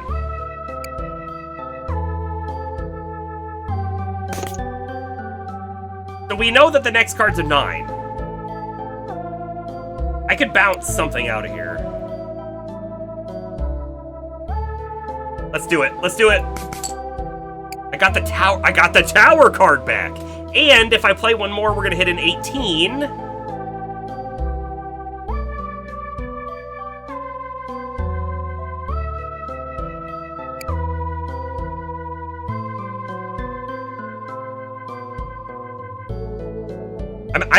I'm contemplating here. So we could hit a 19, I think is what I just said, right? We'd still take damage. If I play the tower card immediately right now, that puts us back at 13. And then I pick another scratch card, right? I pick another scratch card. And it puts us at 15. Big whoop. We're still going to take 5 points of damage, which when we have 35 life might be a big whoop. But we'll deal 3 damage to him at the same time, which I guess is going to trigger a tiny bit on his Get Well Soon card. However, it'll boost this card up to 7 damage, and it'll boost the next one up to 5 damage, and then we'll just keep getting them higher and higher. And maybe we kill him with scratches. I'm slightly feeling that plan. It sounds crazy. And I think it is crazy. Yeah, look, it's up to 7 now. We know the next card's a 9. And then, unfortunately, the next card is... the next card is the 6, right? And then we go Jack King. Yes.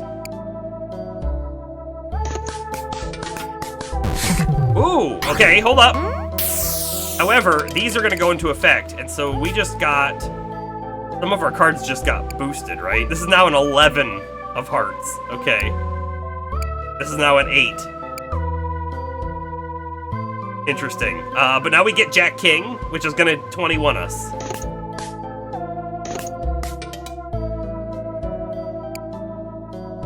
On play, instant tie.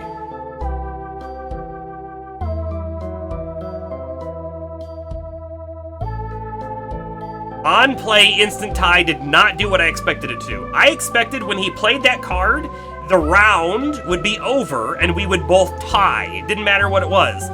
What it actually did was it put his value to tied with mine, which I dislike immensely, because that means we're only going to do 1 point of damage to him. He did gain a bunch of shield, though, so that's not too bad. Not too bad at all. All right, let's hit again. I don't know what's coming up next.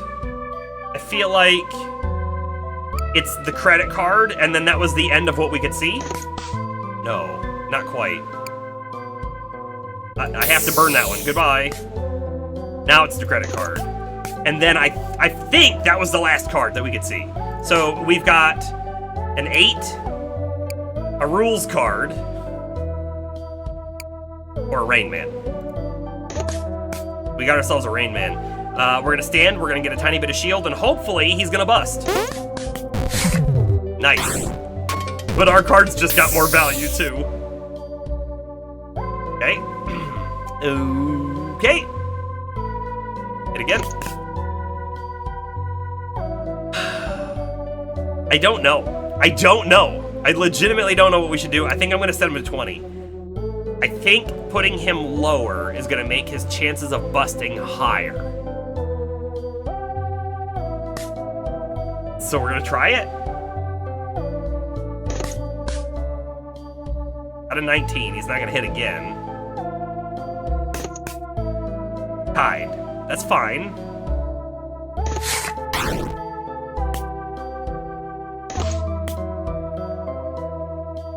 I could get a 20 right now.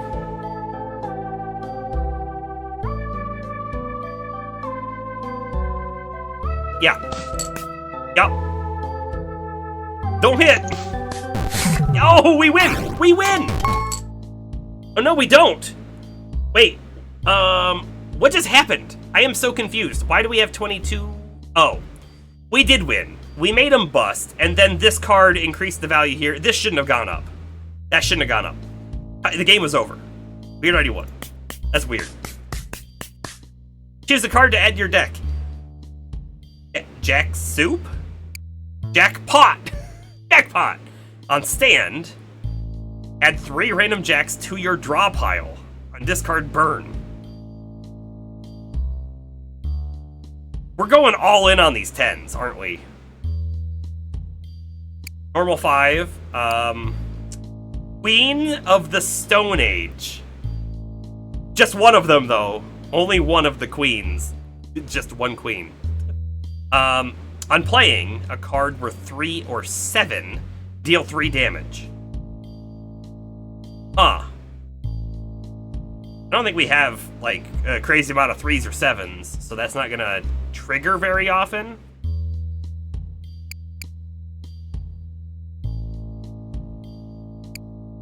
I like the jackpot. I do. I like getting all these 10s. And then if we set our max to 10 as well, I don't know. Sounds risky. When we set our max down to 20, not max down to 10, max down to 20, it felt like we entered a risky spot, didn't it?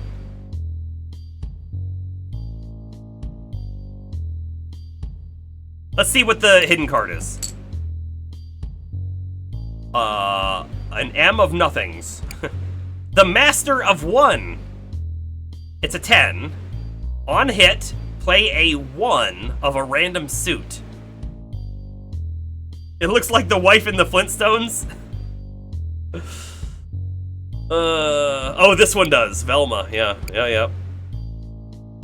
Wait, no, Wilma. It's the red hair. I think we're gonna go Master of One. Like, think about it. We put it down. Oh, no, actually, it's kind of good, but it's kind of scary. We put it down, and it's a 10. And then we hit, and we get a card, and we get a 1 every time.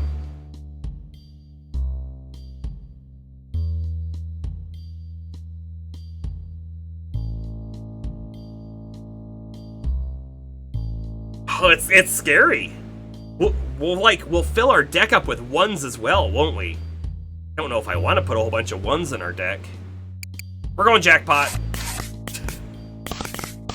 Every creature in the basement equally fears and respects Alucard.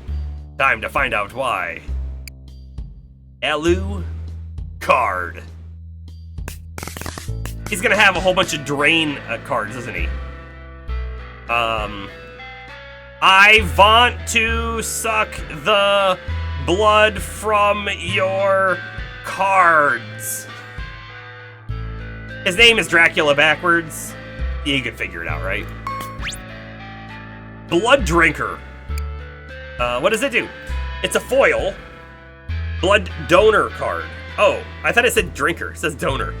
Unplay lock. Unplaying a heart worth 1 or more. -1 from its value for this encounter and heal 1 HP. Well, he has a lot of hearts. This is out forever. It's locked. It will -1 from its value though, and then only heal him once. But like every card he plays is gonna get 1 HP back. But all of these cards are gonna start being useless if it goes long, right? What's this one? Unplay, add a Valentine's card, Ace of Hearts, or the 7, the Lovers, it's a tarot card, to your draw pile. Okay, and he's got scratches! I don't love the scratches. I don't love the scratches. At this moment, I don't feel like we have a way to counter this. Not really. Although, if we get our Gerald, we can burn it. Oh. Eventually his cards will get to 0. Eventually, yes, for sure.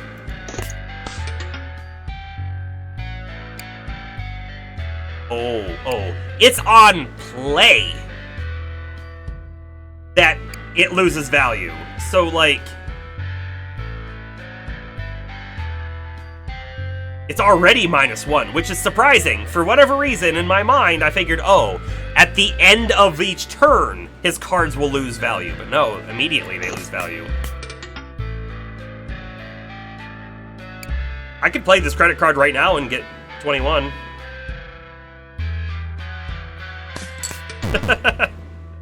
I think I will. There's 21 damage to you, Alucard.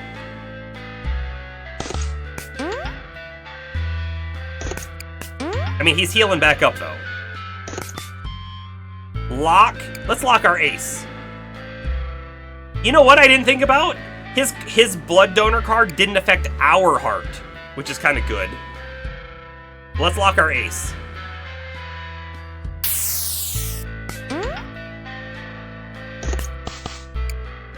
Scratches. Those scratches are going to be very bad for us.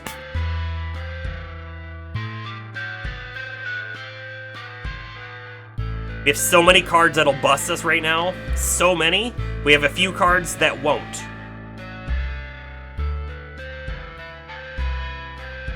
We're just gonna take a tiny bit of damage here. We have to. There we go, 21. But we have some hearts, so we will get some HP back as well. 3 random jacks to our draw pile. And he busts! Oh, wonderful Alucard. Hate that 3. I hate that 3.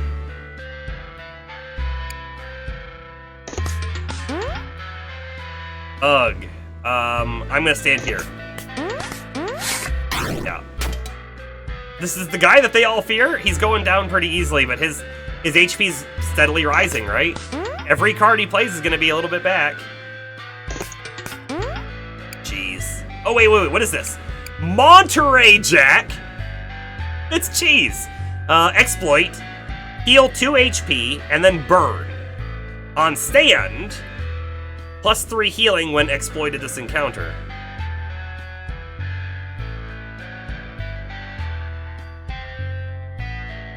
I guess I don't understand that. If we exploit it right now, we will get 2 HP back, but then it's gonna burn away. Which means if we stand, it's gone, so we shouldn't get anything. But if you stand, you only get the healing when it was exploited. So I'm a little concerned, not concerned, I just don't know how it works. It doesn't make sense. I'm gonna exploit it now though and get 2 HP back. And it came out in our favor anyways. Came out in our favor anyways. And I did not get the 3 extra HP. So I don't know how that works. Unless, like, you can stand and then exploit it afterwards, but that doesn't make a lot of sense. I will not override our ace with that king. Means we're taking damage. Means we're taking damage. Okay, Happy Valentine's Day card. Heal both players 14 HP. Wonderful. Undiscard burn, so that's it. It's gonna go away. We just got some shield and some more HP as well. There's another 21. All hearts is gonna heal us a bunch. Oh, and he busts. And he busts. We're almost back to full life. This is actually a great encounter for us. Look at that, another 21 of hearts. Gonna get us more HP back. Now at 93.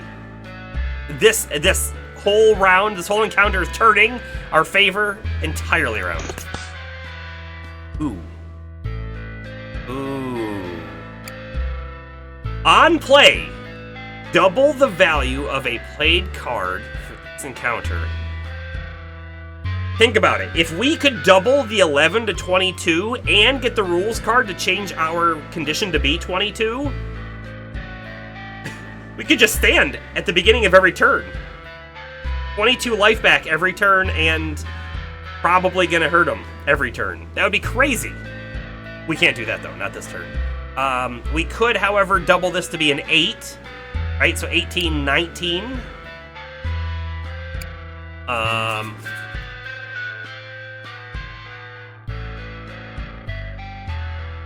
However, I kind of feel like I just grab the scratch card and do 3 damage to him right now, and then have a 17, and we hope we just hope he busts or something. I don't know.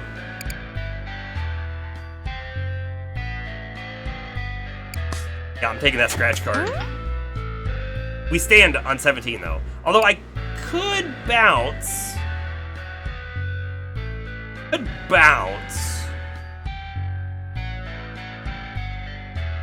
We might take the ace out, though. I don't want to do that. Stand.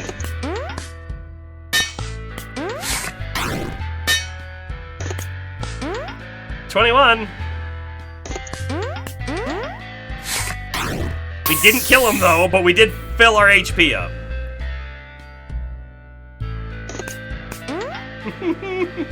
And diamonds, it grants chips. Hit. A+, beat Alucard at blackjack. I give you an A+ for that performance. What the heck? What are these cards? The foil, -3 of clubs. Okay, so foil, handy at the start of encounter and free to play from hand. Oh, that means this card will be in our hand at the beginning of every encounter. All foils, aren't they? King of Space and Time. On play, move all your other played cards to your foe's side, then stand. Only be played if you have a jack in play. We have quite a few jacks, but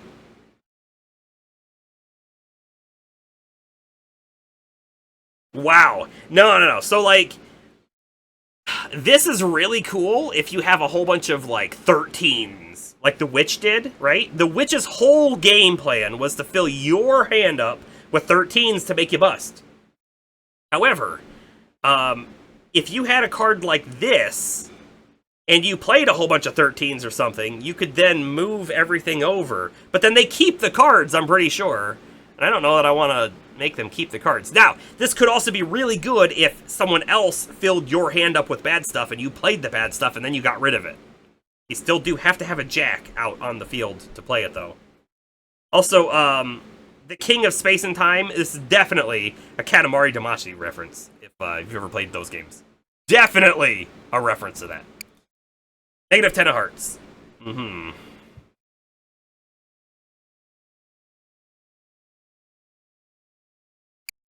So, like, the -10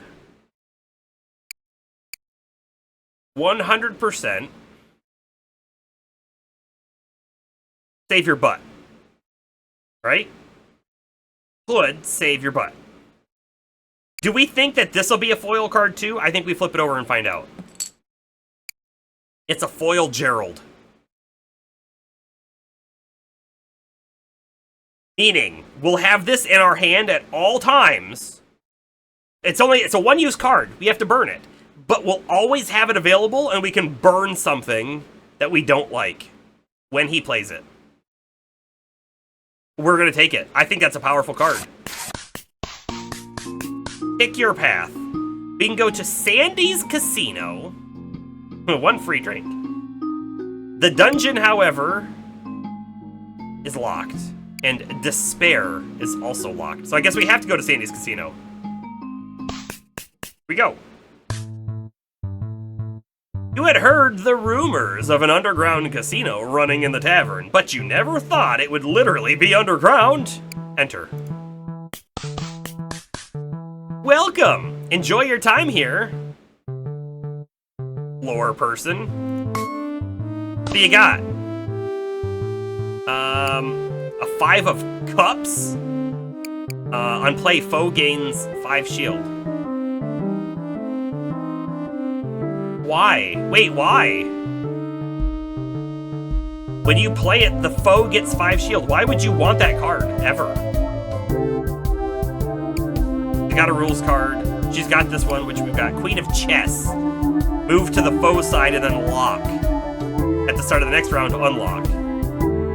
Interesting. I'm okay with that.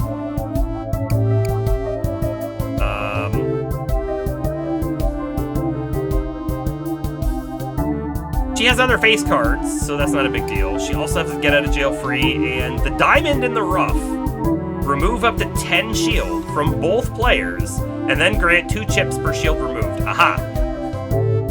We're building shield up, so then I can get chips, I guess. In Stardew Valley, Sandy is the name of the shop owner in the desert who has a casino in the back. That is probably the reference that's being made here. Hey, by the way, you and I'm gonna actually blame your wife, Bomber. It's probably the reason why I'm playing Stardew right now. My wife and I are playing a new game of Stardew with all the new 1.6 stuff added. There's a lot of like new and changed stuff in the game. I haven't played for 4 years or something, so a lot of new stuff. Anyway, let's hit. I like the music here. Good. Okay, 2 damage. Thanks for the shield. Don't quite understand you. Aha. I'm gonna set her max to 20. How's the card draw treating me? It's going well, it's going well. I really think this game is cool. It's just unique. Stardew's a very stressful game for you due to its short day cycle, but your wife finds it relaxing. I think it's stressful too.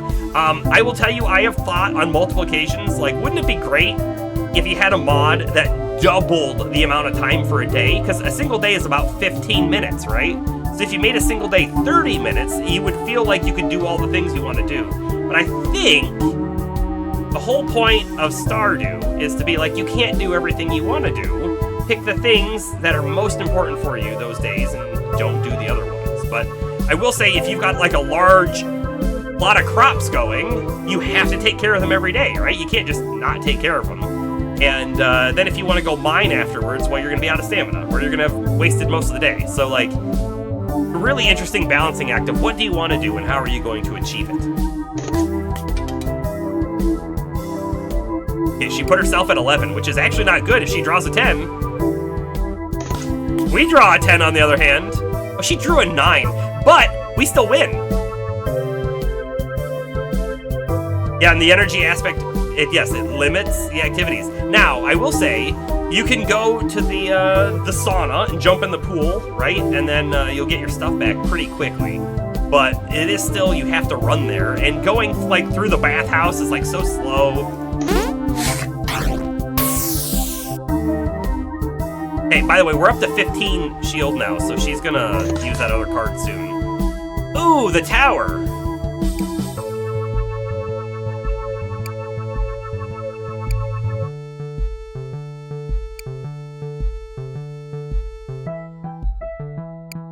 Do we take a scratch? Just so we can start doing, like, small bits of damage to her? Or do I take an expulsion? Now, this expulsion, you only deal and take 2 times more damage, I think, on the turn that you've played the card. Oh, you didn't know that? Ah, now you know. Also, by the way, if you're playing, I don't know if you can do this in single player, but if you're playing in multiplayer, you can go jump into your bed, and if you jump into your bed and say, yeah, just go to sleep, but the other person's still running around, well, you just lay there, right? You will start gaining HP and energy back as well in the bed, but it is much faster to do it in the pool. And when you're in the pool, though, you can't be moving around. If you're swimming around, you don't gain HP or stamina back. You have to just hit. So I guess try it next time. It actually, the pool goes up pretty fast. You can get like a max bar back in under an hour game time, I think. Although it's over an hour if you think about the time it takes you to get in there and leave. That's enough of Stardew. Let's do a scratch. Let's do a scratch. I know that it's only a 2. It's only a 2, and I don't love that it's only a 2, but it does instant damage. I do like that a lot. By the way, this is the card that rounds up. So she's currently at an 18, and she's not going to stand here. She's going to hit.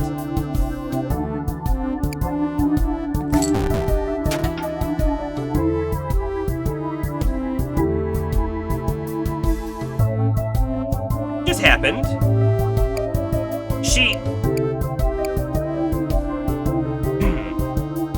She bust, and on bust, take 5 damage, and then halve the value of the card. So that's what just happened, and now she's at a 16. She will stand at a 16, and this will give her 4. This will put her at 20, which is blackjack. I could burn that card, just get rid of it.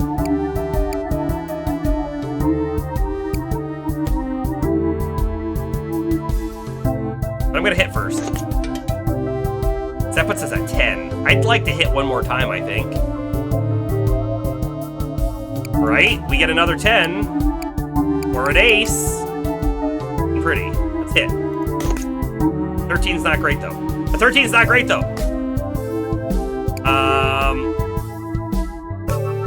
Boy. What cards do I want to get rid of from her hand, though, right? I don't really care about the rules card. If she changes it around on us, it's not gonna be the end.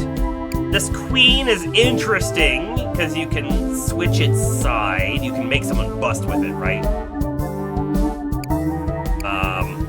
The diamond in the rough. Remove up to 10 shield from both players, then grant 2 chips per shield.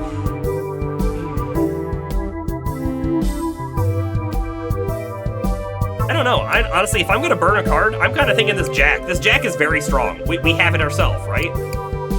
This will put us at 16, and it's gonna remove 5 from her. No, it's technically gonna remove 9 from her, so it's gonna make us win. Yeah, I'm just gonna stand there. Because she's already stood. She can't do anything. She can't do anything about it. Hit again. Hey, we got our bounce card.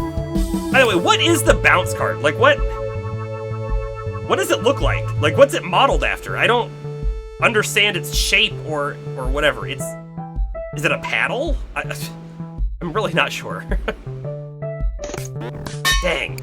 Garbage. And she stole our shield.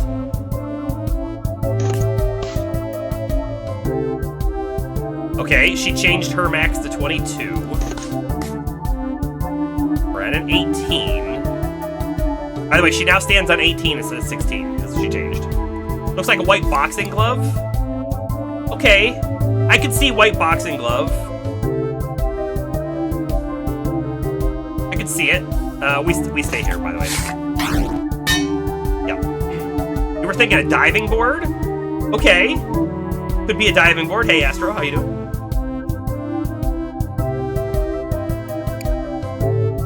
I'm not sold on anything yet. I really don't know. It's definitely something. Clearly something. You know, I'm blocking like their discard pile, but I don't know if that matters. Otherwise, I'd be blocking my discard pile and maybe how many cards we had left. So I kind of like being on this side better. Brain up tangent, sorry. She stole the rest of our shield. All right, let's get a king. We're gonna hit our jackpot. I like that. So we're gonna get 21 and get a whole bunch more jacks built up. And then we've got a jack. So we're gonna get a 13. I don't love that, because then we're gonna get Jack and the Beanstalk. So we're gonna get a 13, and we're gonna have to stay at the 13. But then we're gonna get a 10. This goes to our hand. A 17. I don't love that either. We could play the jack and then play the king from our hand and get a 20. But then after that, we're still gonna have to do a 13, right? 13. 13. This goes in our hand, and then we get a 7 for 20, right? Perfect. And then we get an 11, and then we hit, and we get another 21. Okay, so we hit, we get a jackpot, we stay there. The next turn, we get the Jack of Hearts as our first card, and then we replace it, and then we hit all the way up to 7, and then we go on. Okay. I like it. And she bust. That's big damage to you, floor person. And then we overwrite this one. Stand. Okay, we tied, that's fine. The jack. Oh, hold up. Did our order of cards change because we drew jacks? Because I don't recall that jack being there.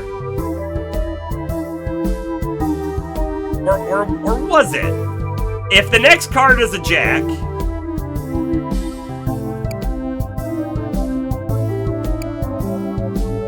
I think our draw order got screwed up. Yeah, I guess we burn her 9. So if our order is correct, I'm gonna get the credit card, and then I'm gonna get a 7. Our order is not correct, which, okay, we just took 5 damage, we lowered the value of this card, now it's at 5, and it's gonna round up to 4, so we're still gonna blackjack here. 2 damage. Jack, and then credit card. This looks like the jack that no, this is still one of the other ones. The next one might be the credit card, and then it's the 7. I could play the 7, we could get a 17, we might be okay, or I could just play the credit card right now.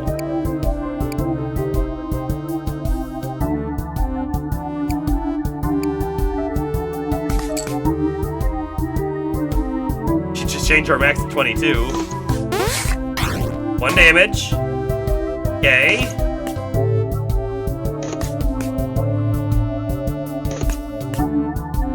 $17. If I stand, we're gonna gain 4 shield, which is not bad.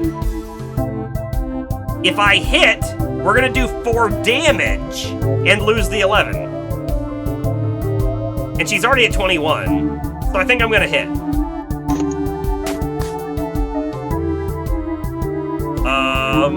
I think we have to stand here, right? We don't have to. I could hit, because it'll go to a 1, right? What's left? Just a king? That's not great. We stand, we'll start with the king. I think that's a good idea.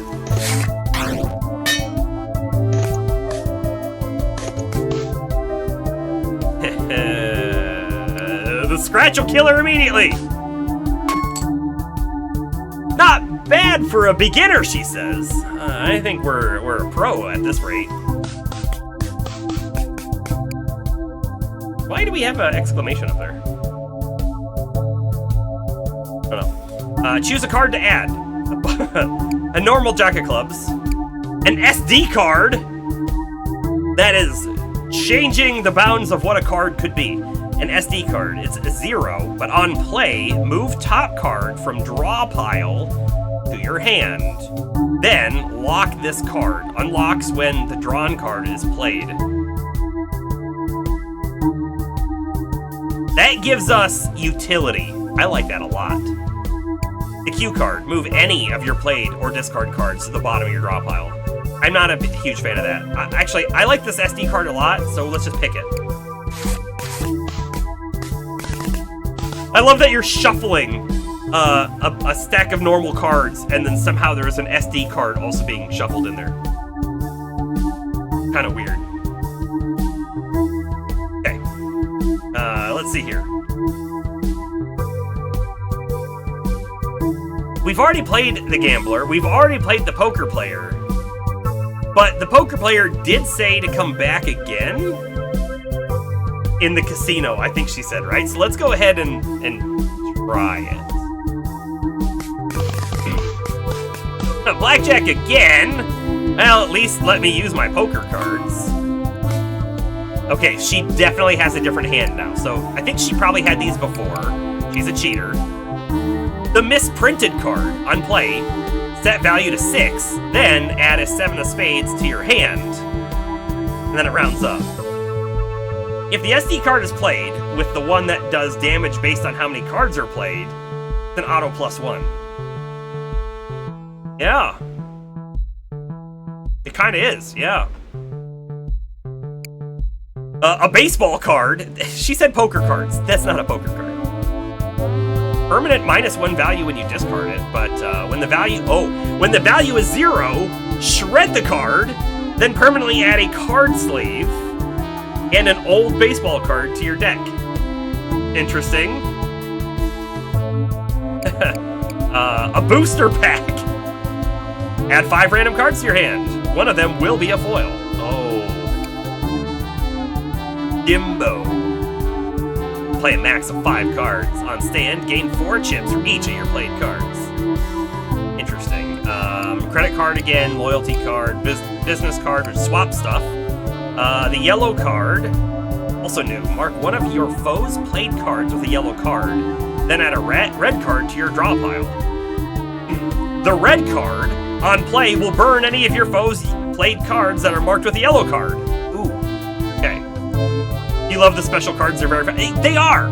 That's why this game is so fun. So, a lot of people are going to compare this game to Balatro. By the way, I didn't play Balatro. I think I would like Balatro. But the interesting thing about Balatro is that it's still, at the end of the day, kind of poker with changing rules, but it's still kind of poker, right? But, like, this game here is blackjack, but at the end of the day, it's blackjack with all sorts of random crap thrown in, which makes it, like, so much different. Honestly, I feel like every game that you play of this, you're probably going to have a completely different hand, a completely different deck, and it's going to feel different, right? Right? Like, every time you play this, you're going to get different cards in your hand and different combinations of cards that work well together or spell your demise. And that's why I think this game is so cool and probably super replayable.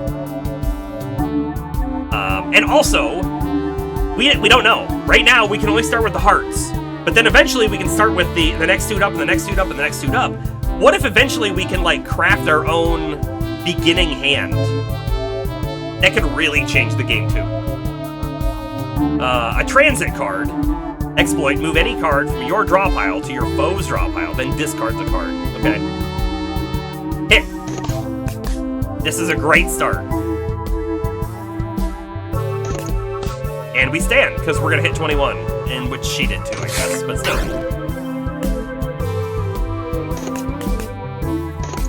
That should have been a 10. Uh-oh. Oh, wait. Why did she mark the 3?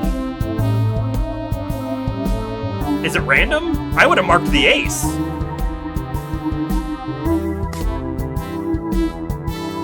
We're at a significant risk of busting if I place another card, right?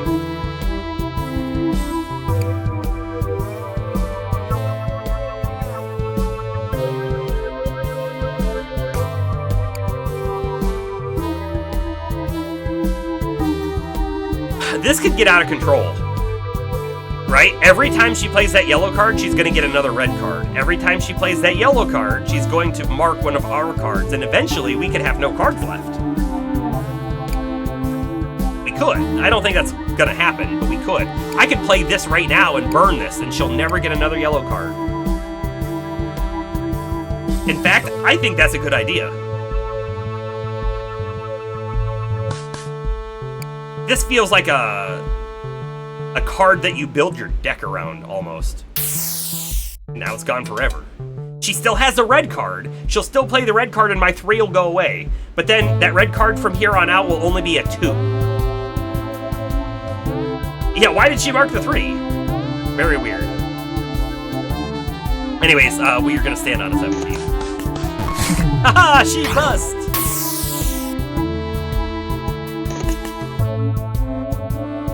Okay.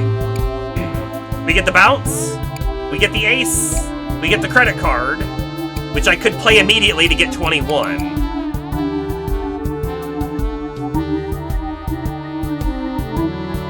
I like that. And then we do 17 and we stay on 17. Oh no, this one goes to our hand. And then we get 7, and then we overwrite it as a 10, and we get 20, and then we get Queen, Jack as another 20, and then the 6 does whatever the 6 does. Okay, so we're gonna get the ace, we're gonna play the credit card, we're gonna overwrite the 7, got it. No valid target. Burn any of your foes' played cards that are marked with yellow. Oh, and it can't burn the card unless it's played! Meaning the red card is kinda useless, because like it's in our discard pile. Huh. Okay. It's a thing?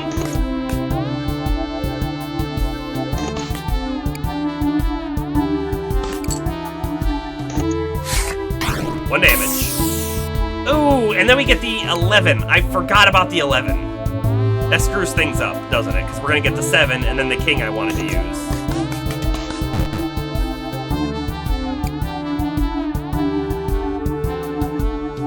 She played the booster pack,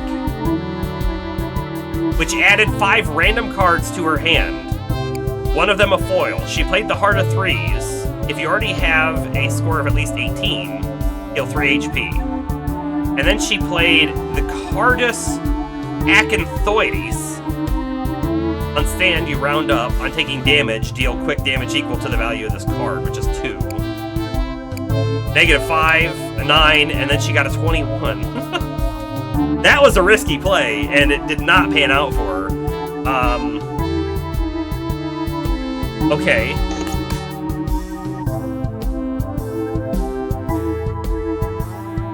If I play this king on the 7, we're gonna get a 20 minus 11. That puts us at 9.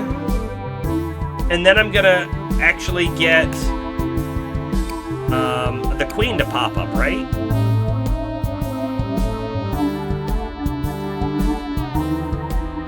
I'm gonna do that.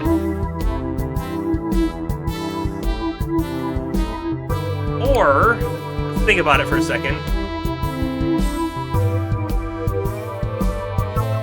No, I think that makes sense. Swap that, and then I hit one more, and then we stand. 19 damage. Now I think I have a loyalty card and a 6 left? Does that sound right? Loyalty card 6? That loyalty card. I'm gonna exploit it once. She's up to 20. We're gonna get the 10, oh, and then we're gonna get the 6, aren't we? I don't love that.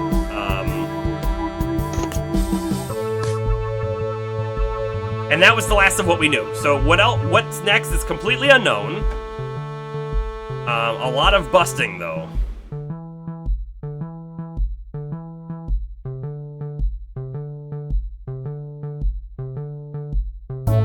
I could play our bounce card immediately, right?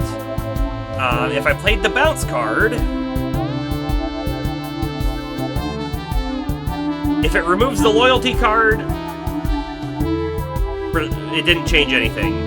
If it removes the jack, it changes the stuff a little bit. If it removes the 6, it changes it quite significantly. Let's do it. Bounce. Okay. Just the jack. Now we're at 11. This is perfect. Let's hit a 10. We did. We did! Like, this game is just a big puzzle, and that's why it's awesome.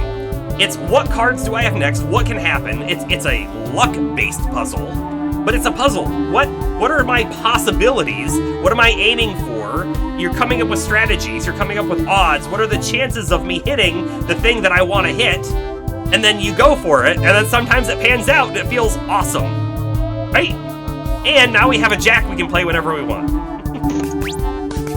Ooh. Okay, hold on. The SD card has been played. Move the top card from your draw pile, which happened to be the Rain Man. This'll stay here until we play the Rain Man.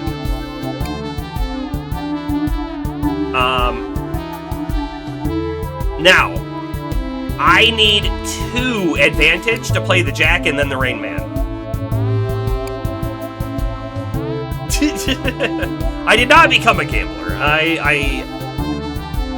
We should talk about that real quick, right? I'm not saying that I think gambling is necessarily bad, but I think you should only do it if you fully understand the risks and if you have the money to dispose, right? Like if you're gonna go to a McDonald's and spend $40 on a single burger, well, that's fine.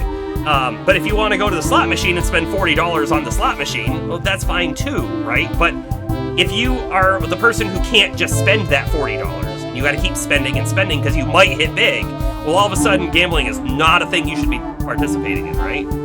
It's basically like, if you know that you can go and spend a set dollar amount, and that dollar might be $10, like it might not be anything, right?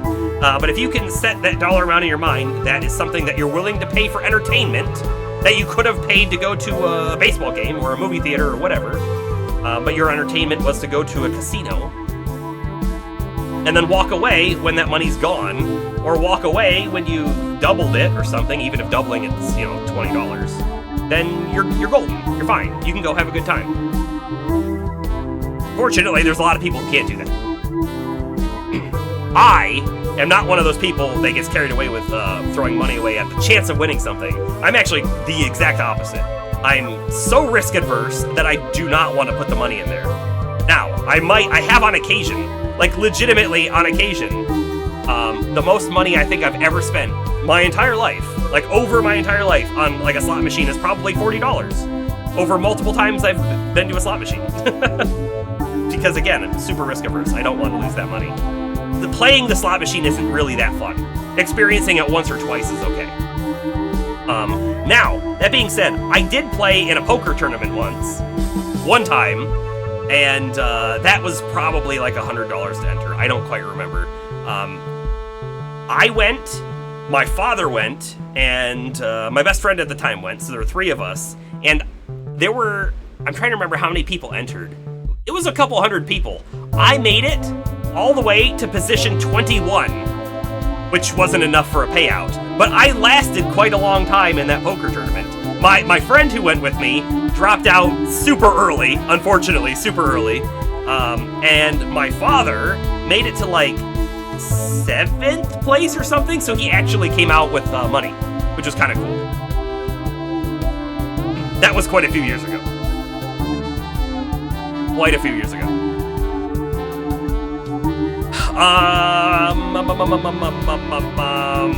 I forgot what we were doing. Okay. If I had one more advantage, I could play the Jack, and then I could play the Rain Man, and immediately have a 21, which is powerful.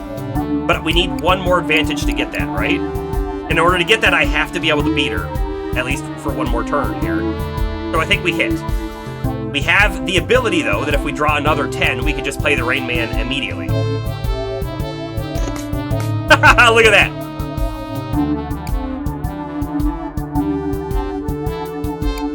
Move any card from your draw pile to your foe's draw pile.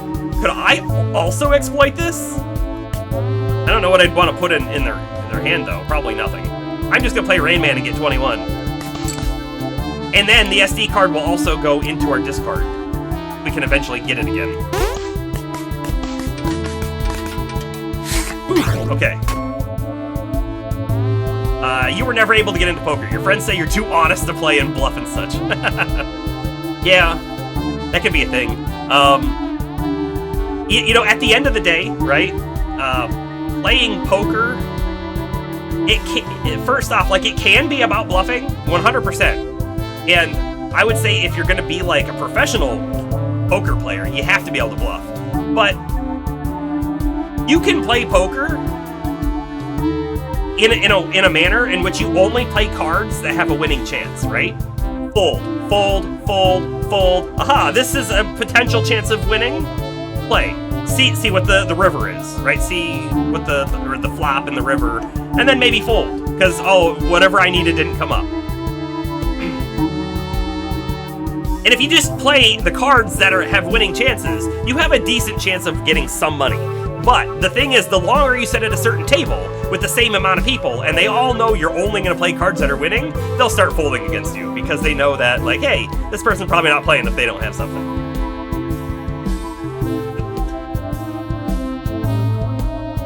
Flopping river, I lost you. When you play poker, I play Texas Hold'em, right? So you get 2 cards, and then the flop is the 3 cards that the dealer puts on the table. I think they call it the flop because they put the 3 cards down and then they flip it over so that they all go at the same time. That's the flop. The river card is the card after that, and then I don't remember what the 5th card is. Only casino-style card game you've ever played with spades, Astro says. And you were pretty good in your group. I feel like I've played spades before, but I couldn't tell you how you play it anymore. I don't remember. The 4th card is the turn, the 5th is the river. Thanks, James. It's been many years since I played poker. Many years.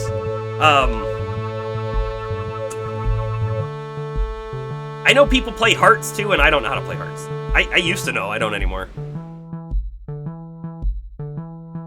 One more tangent. There was this card game that in high school, my friend group played relentlessly for a period of time, and it was called Mao. Okay? Mao as in, like, I think the Chinese Emperor Mao. So if you wanted to play, okay, you would sit down at the table, and they would deal you in. You would say, how do I play? And they would give you a card. No, I don't understand. They would give you a card. The whole premise of Mao was, no one's allowed to tell you the rules. You just have to play the game and start picking up on the rules as you're playing it, right? And eventually everyone knows the core set of rules, but the thing with Mao was the winner of the card game got to make a rule, adjust a rule, remove a rule, and not tell anyone, so then the next time comes around, everyone else is still sort of in the dark again. And I think the whole gameplay was to have 0 cards in your hand. So every time you made a mistake, every time you did something illegal, you would get a card, which would add to your hand, which made you less likely to win. You loved Mao, you played that so much, and then that's the thing too, right? Because rules changed, your group's like set of rules were probably so much different from the next person over.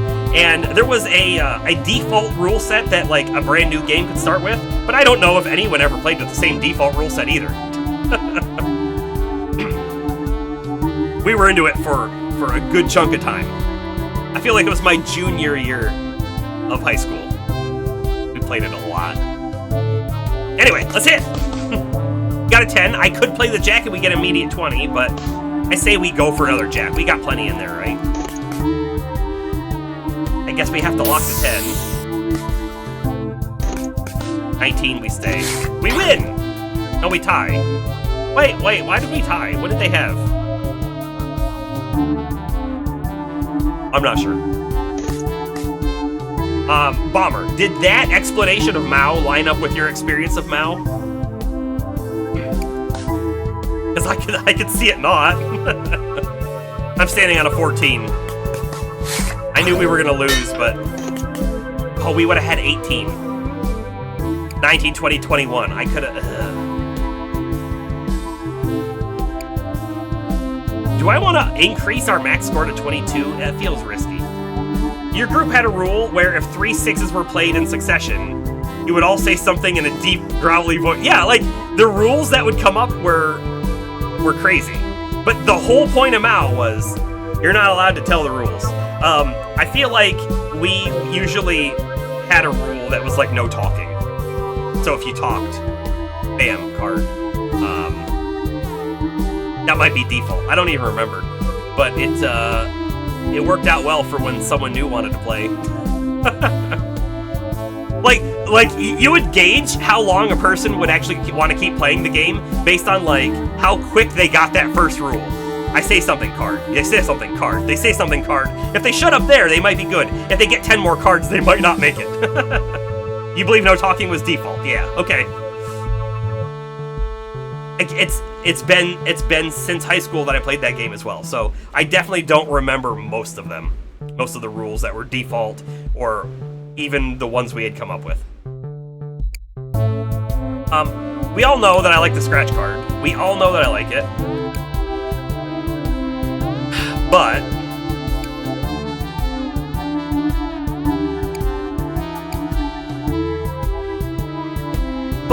what if I double the 10? Okay? If I double the 10, well, we're gonna bust this turn. Hands down, we bust.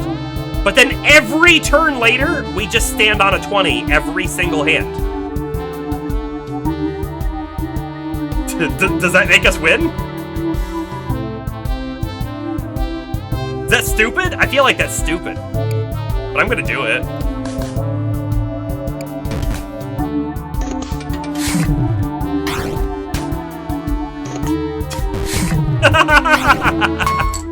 It was as stupid as far as it went to our victory.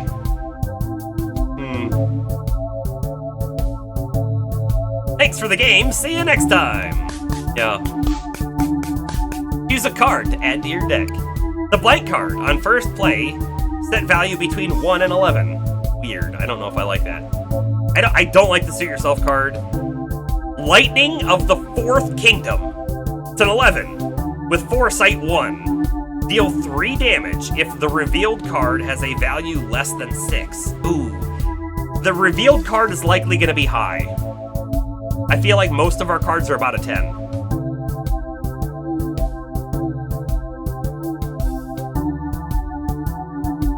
But I'll tell you what. Always know, like, you play this card and then you always know what's coming up next. It's very powerful, just on its own, right?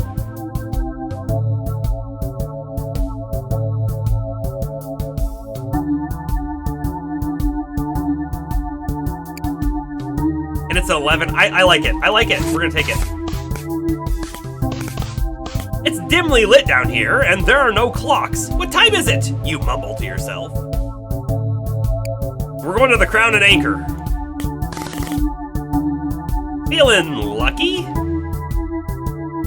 Bet 21 chips on at least one symbol.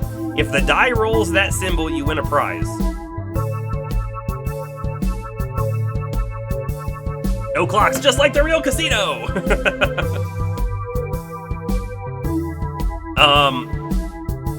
Are we to believe that the die is going to have one of each of these? Oh, hold up. Heal 10 HP. Add a chosen face card to your deck. Win back 100 chips. Add a chosen spade card to your deck. Choose a card to permanently remove. Add a chosen club card to your deck. Hey, it's 21 chips. Let's throw 21 away and see what happens here. Oh, you can actually put multiple down. So right now we have a 1 in 6 chance of winning if the die is evenly distributed.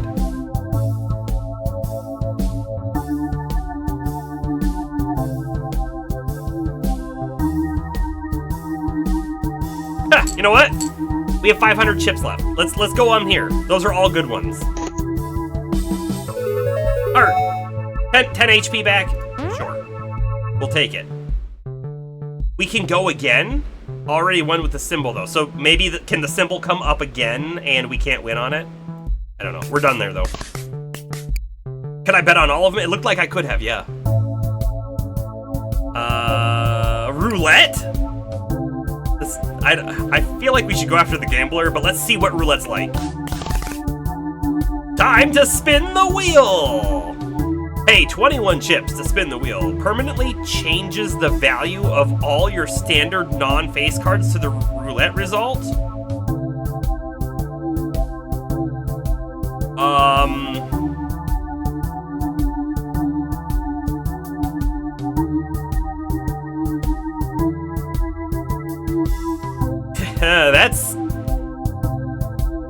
But it's only your standard non-face cards, right? So like Gerald shouldn't change, right? He should still always be a 3.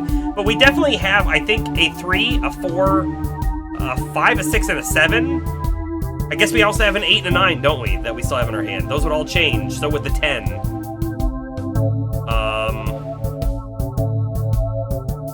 Was 10 HP for 63 chips worth it?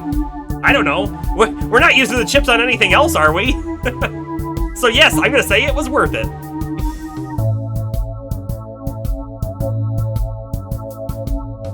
I don't like this. The ambiguity is too big and we don't know what all the values are, right? Like, what if your value could be 45? Leave. The ambiguity was too big.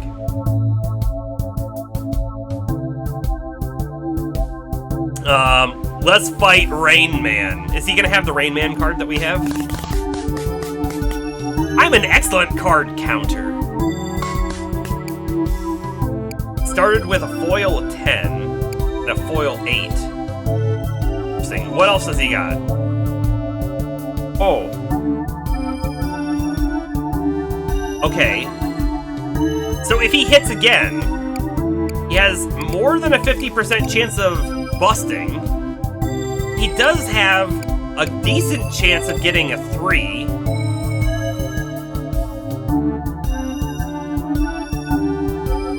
Which will put him at 21. And on stand, the roundup cannot bust. So... Huh.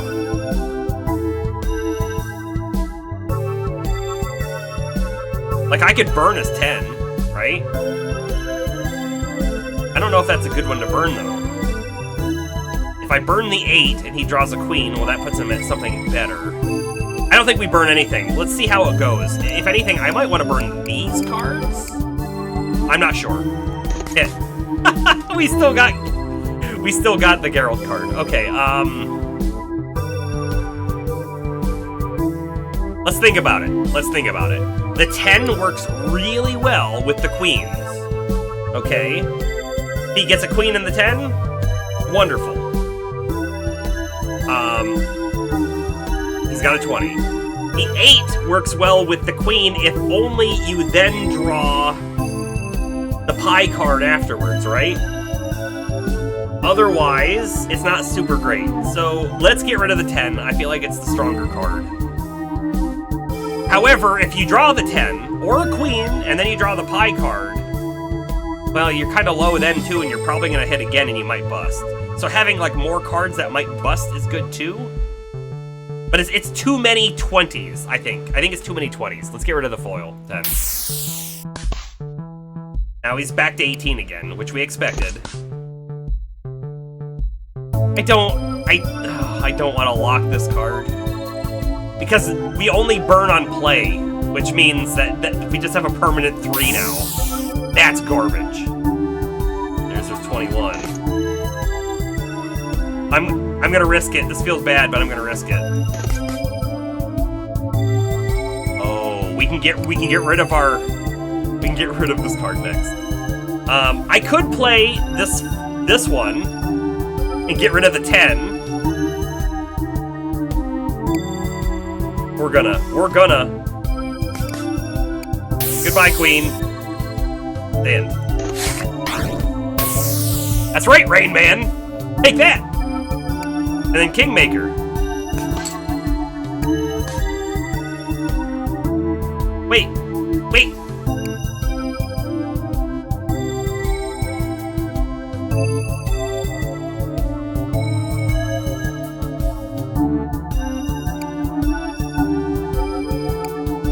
Okay, typically what happens is we change the card into a king. Yeah. We change the card into a king, and then we play our king. So we have a 20. That's what happens every time. But this time, when we changed the card into a king, it became the king of gold. The next card you play this round becomes a random diamonds card for this encounter.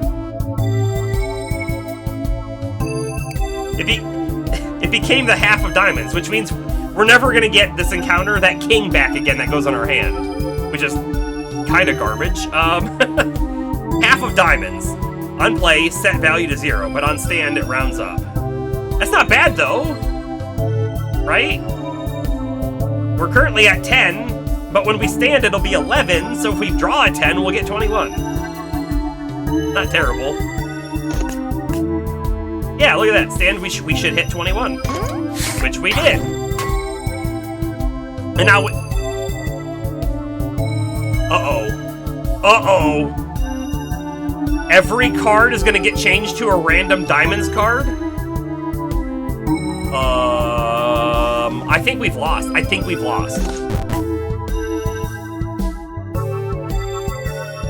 Goodbye loyalty card, what did you become? The Price Co. membership card. On play, add 12 of a random suit to your hand. Exploit, -4 to the value. I could exploit it right now, and if I exploit it right now, we'll not be bust anymore.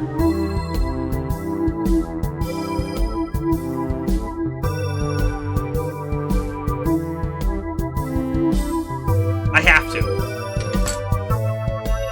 Now we have to hope he busts, right? He won't. He's gonna have 10, 11, 12, 13, 14, 15, 16, 17, 18. He's gonna match us. Oh no! He will bust. He will bust, because those two cards don't round up until you stand, and before they rounded up, he was below 19, so he was gonna have to hit again. Uh-huh. We have to get rid of this card, though. We have to get rid of it. This is just too crazy. Although now we're at 11 again. Play this and we'll be at 21. He's also at 21, dang it. Can't believe we're just changing everything to a random diamonds. 16.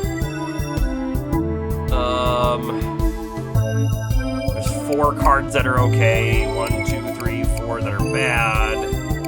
Those are okay-ish.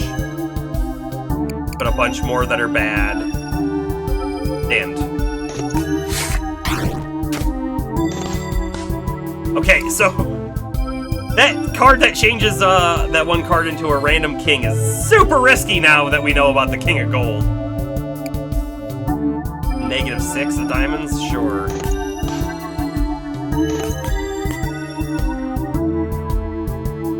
King is active for the whole... It's locked, yeah.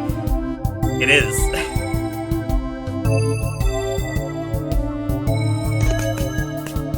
However, I could bounce it out. It's a possibility.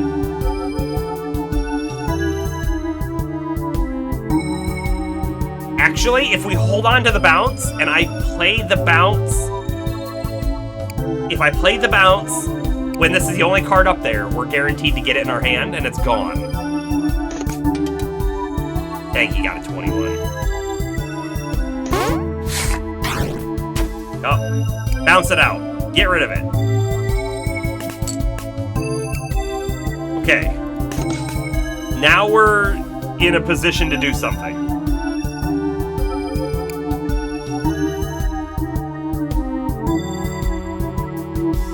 I could make this an 8. I could make this a 2.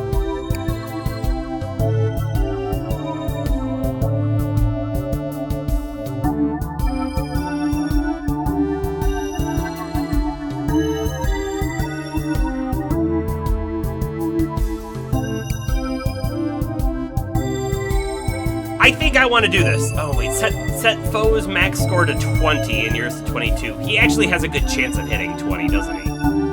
He has a good chance at 20. That's bad. think I grabbed Scratch. I think I grabbed Scratch. We take Scratch a lot, but I feel like it's worth it.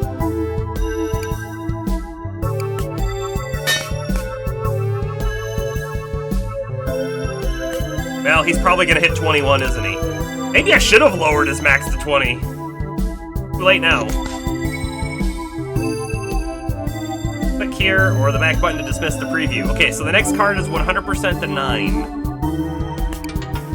Ooh. Why?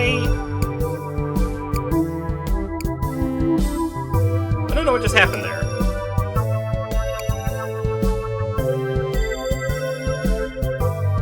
He was at 11.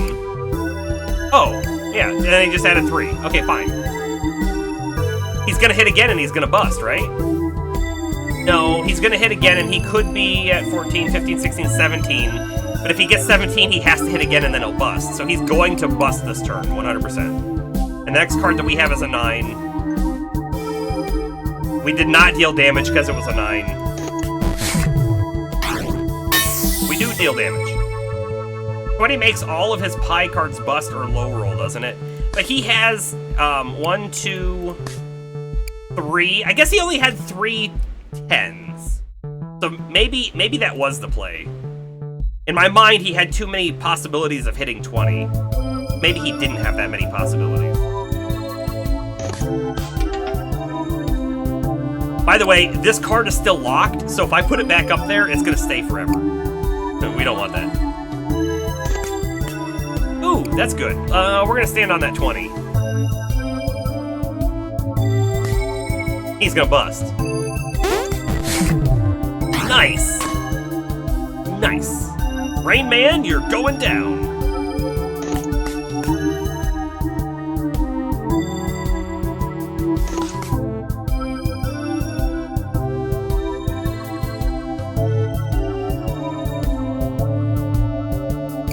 I have the possibility of setting him back down to 20 again right here.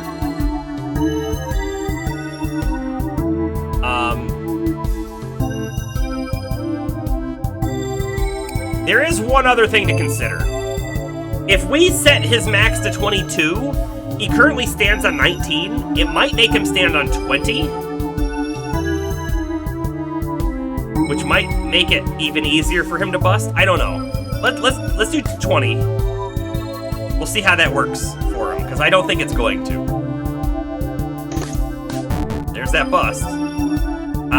We will stand on 13 and do guaranteed damage.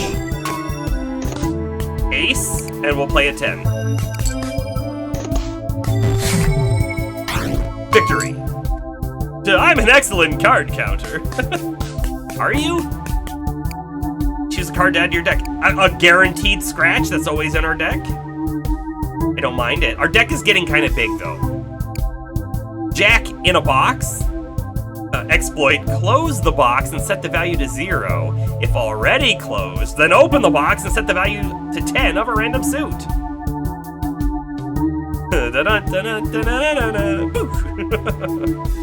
A Kanban card.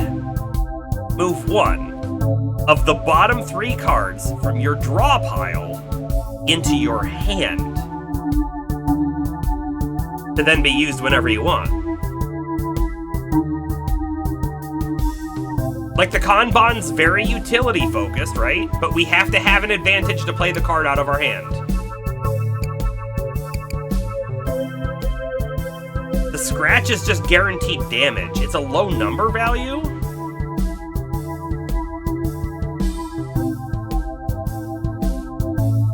Let's reveal. The King Cobra. On play, we take 3 damage. Then, you deal 2 damage for every king you currently have.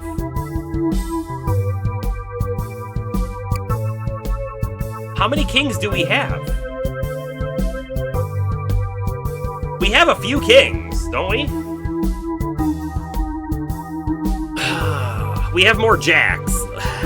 Jacks are way better. Like, if this was deal damage for every jack we have. But this is guaranteed damage to us as well, and I don't love that. I'm feeling Kanban.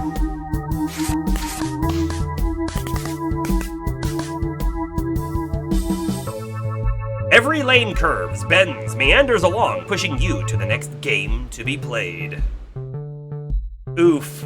I look over, I see we're hitting a pretty heavy frame drop section. Do apologize.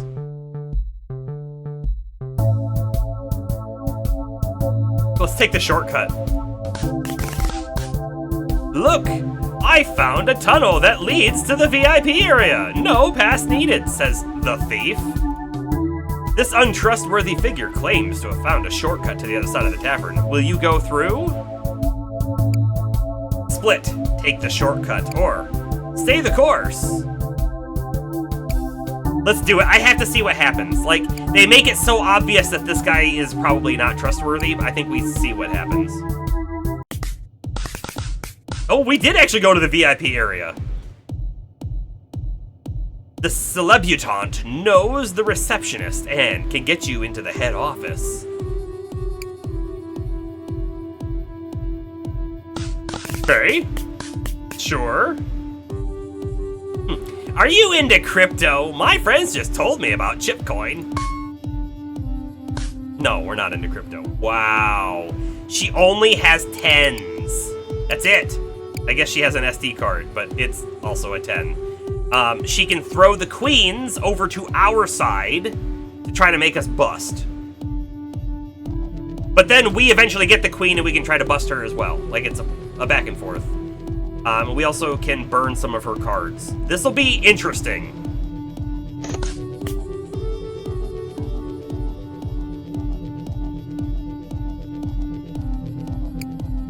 Can she exploit, like, whenever she wants to? Because, like, I have an advantage card, but I don't see any way for her to exploit. Oh, the jumping jack is also on hit or exploit. Move to foe side. That's scary.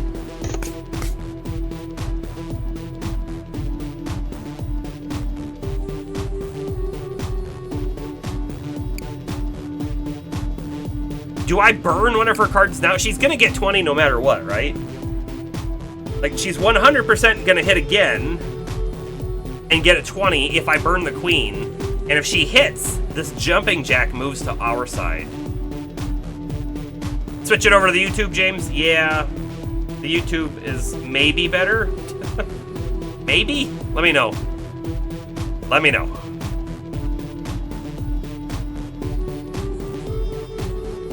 Bomber, I see your message now too. Both are buffering consistently. We had a really good long stretch of stability. Now we're back to meh again. If I burn the jumping jack sounds like the worst card. You have to exploit the queen to have it move, but the jumping jack will move on a hit. Like, think about it right now. If she's at 20, but if she hits right now, she'll get another one of these cards, and she'll still be at 20 because this one will move, and it'll cause us to bust.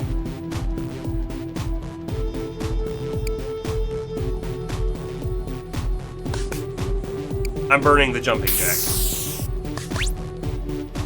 I knew she was gonna get another one, and does say that she stands on 17 though, but like, the smart play is to hit right now. Smart play would have been to hit, because she would have been guaranteed to get a 20 anyways.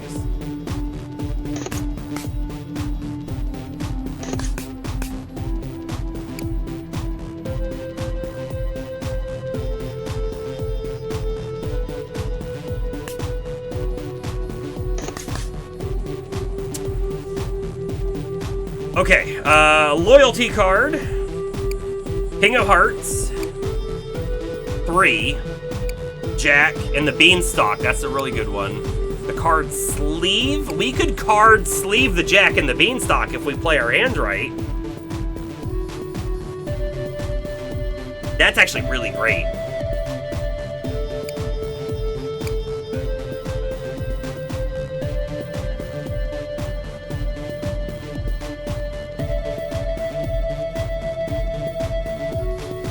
But I'm trying to think how to play this correctly.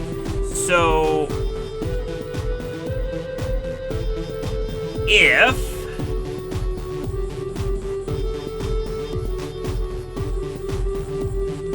if we get the king right here, and then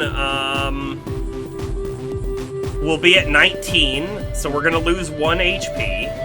And then the next turn I do 3, and then jack, what's that, 13. And then we lock it, and then I get this king to my hand.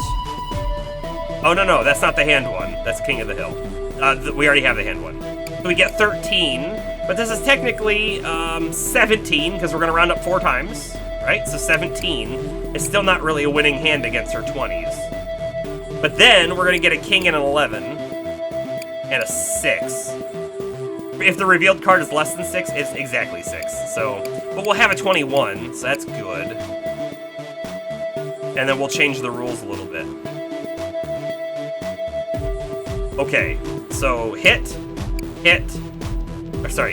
here, we hit this one, and then we stand, and then we hit these 3.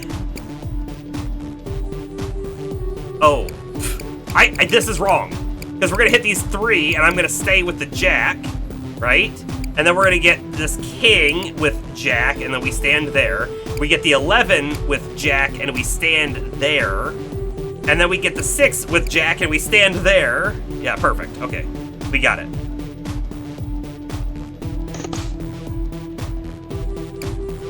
However, things change a tiny bit, right? I could exploit this card right now, and we get 21.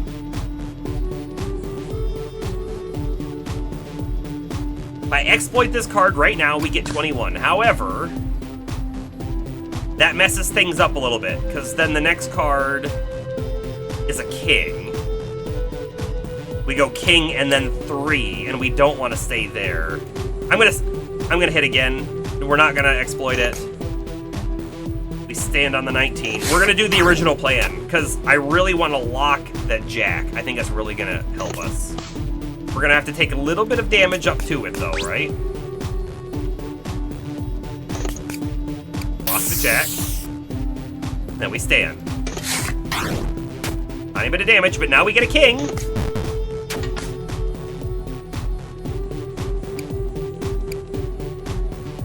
What?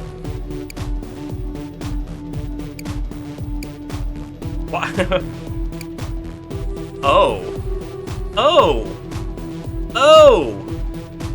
Oh man, I didn't realize this. When it rounded up, that changed its base value. So it was no longer a 10, it was a 14. And then we drew the 10, and we got 24 and bust. This could be very bad. This could be very bad. On the flip side, if we keep standing with the jack, it's gonna keep getting 4 points every turn, and eventually it will be worth 21, and we could just stand on 21 every turn.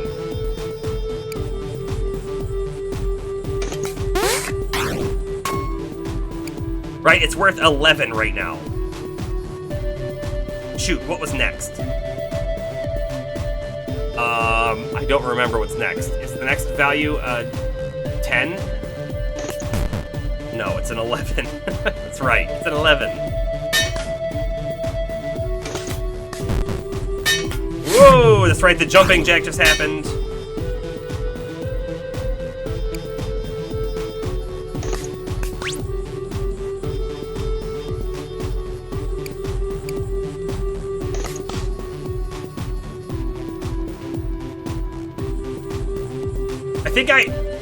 I think I want to raise her value, right? She has 20 every time. So if I make her 20, then we're in trouble. I don't feel like I want to change mine.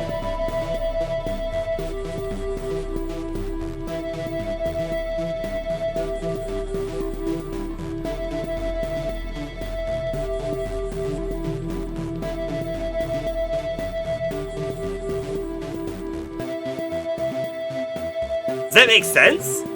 She's always gonna hit 20. Every time she's gonna hit 20. We don't have to worry about her ever hitting 21 or 22. But if I make her 20, then all of a sudden she's gonna be getting her bonus every time. We don't want that. I could change my value to 22 to make it less likely for us to bust.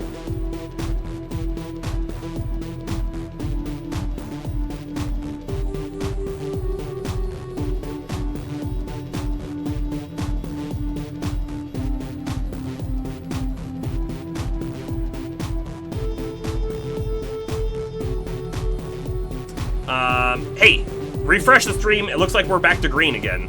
So, you want to be up to date. This one feels tricky. If I set her value to 22, I think she stands on 18, so that doesn't change anything, really.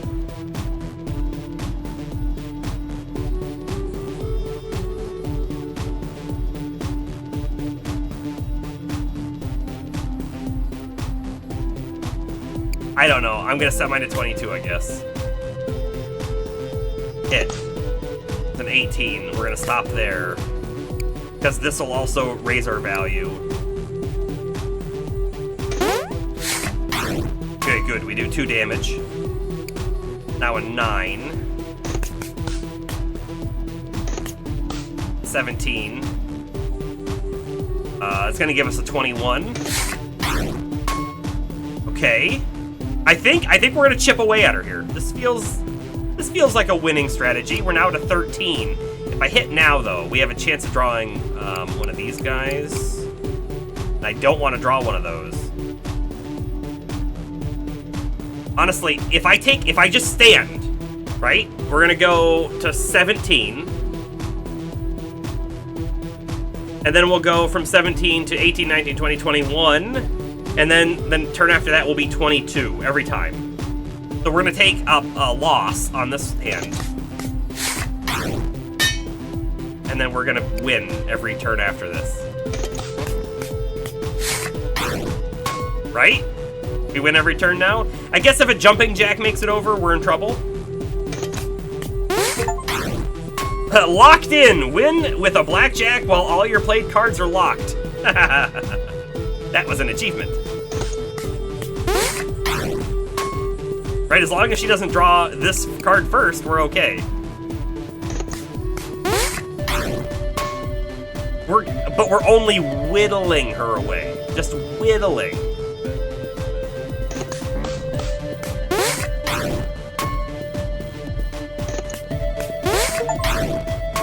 Shields and spades have at least 100 shield. I didn't see our shield value going up every time. Because, right, we're blackjacking, if you will, spades every time, and spades are shield.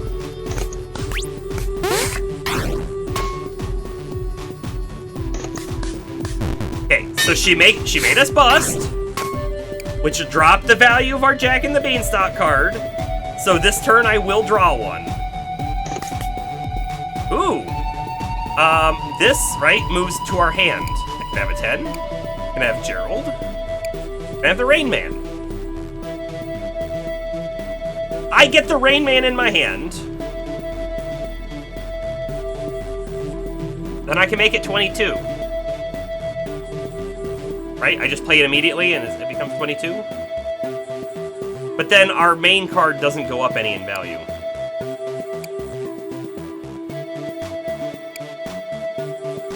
If I get Gerald, I could burn a card, and the cards we really want to burn are her jumping jacks. Yeah, this will work, but it's going to take a little bit. I say we get the Gerald. It's only going to work if she plays it like the jumping jack first. That's what I'm feeling like. See, now my option... Oh, wait. All of her jumping jacks are in my hand. She can't win anymore. I mean, she's going to win this turn. That's fine. She has 3 queens and an SD card. That's it. 3 queens and an SD card. I could burn it, but it doesn't matter. If anything, you know what though? I will still play it so we don't lose as much shield. We're gonna lose shield. Who cares? Oh, I could burn the SD card. She had an SD card that she started with. That's how she got it.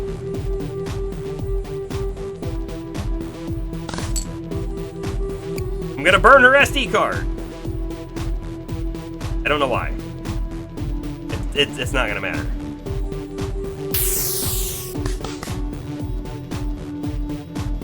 Damn. Nope. Tiny bit of damage to my shield. Oh, wow. The This one will be a 19, right? 90 damage to my shield, and now I win.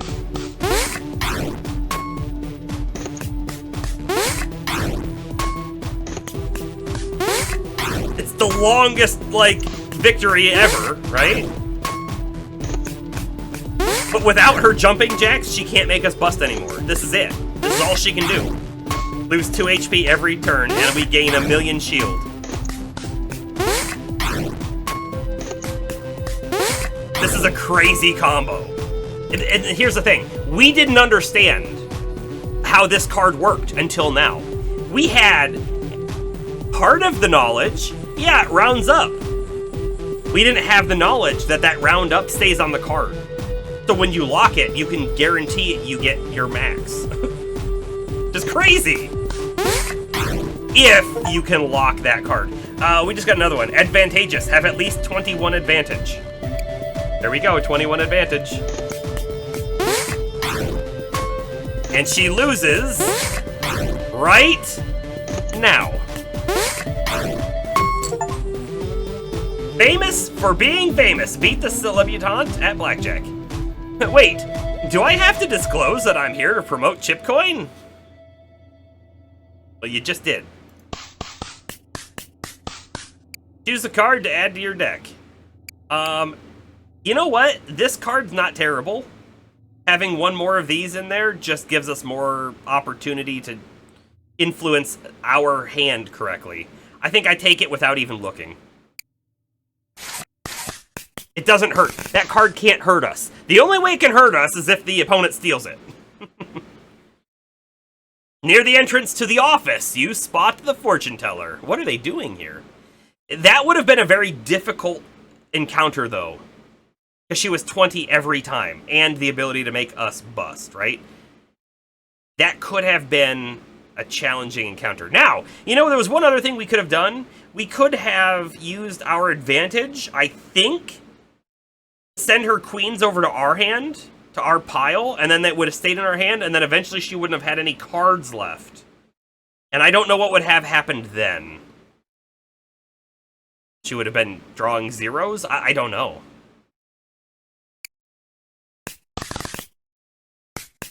I foresaw meeting you again. Let's discover the rest of your fortune. Oh, the card we took is gone, but are these going to be new? Oh, it's the Judgment card upside down. Missing your chance, doubt. And it's the Devil card upside down. Violence, extraordinary efforts, and predestined fate. So, Judgment XX, on play, a random card that has on discard burn. So play a card that has on discard burn. Okay. It's a random card, though. So we don't even know what it'll be. It's not a random card from our hand. I think it's just a random card that has that effect on it. Could be anything. Could be very big, very small. We have no idea what would happen. It's a very random chance.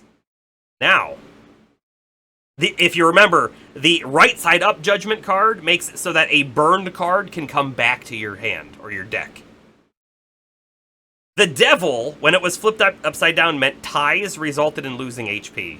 We didn't know if it was only for us, only for the enemy, or for both. What does the Devil do right side up? On winning, with max score, deal 6x the damage. Otherwise, at the end of the round, take 6 damage. Oh. Okay. Granted, this is only like, unless it gets locked, it's only for 1 turn. But you have to hit a max score, or take a bunch of damage. It's only 6 damage. If you hit max score, you do a lot. Hey Darth, how you doing? I think I want to go with the upside down Judgment. It's going to add some randomness to our deck, but this one feels like you're more likely than not going to take damage. So let's go with this one. How you doing tonight? Pick your path. We can go to the head office. Hope is up ahead as well. So I think, you know, this says the VIP area is completed. We weren't there. We were actually in the casino. I think That thief led us to a different zone entirely, and so now we've technically completed the VIP area and not casino. Because these were also different locations. I wonder how many different paths this game actually has. Seems like a lot. Okay. The head office. Tapping keys, poorly maintained furniture, and underutilized potential. This is the head office. Right here. I hate this job. I hate this job. Okay. Enter. The reception. Why is she a Medusa? She's a Medusa. Welcome!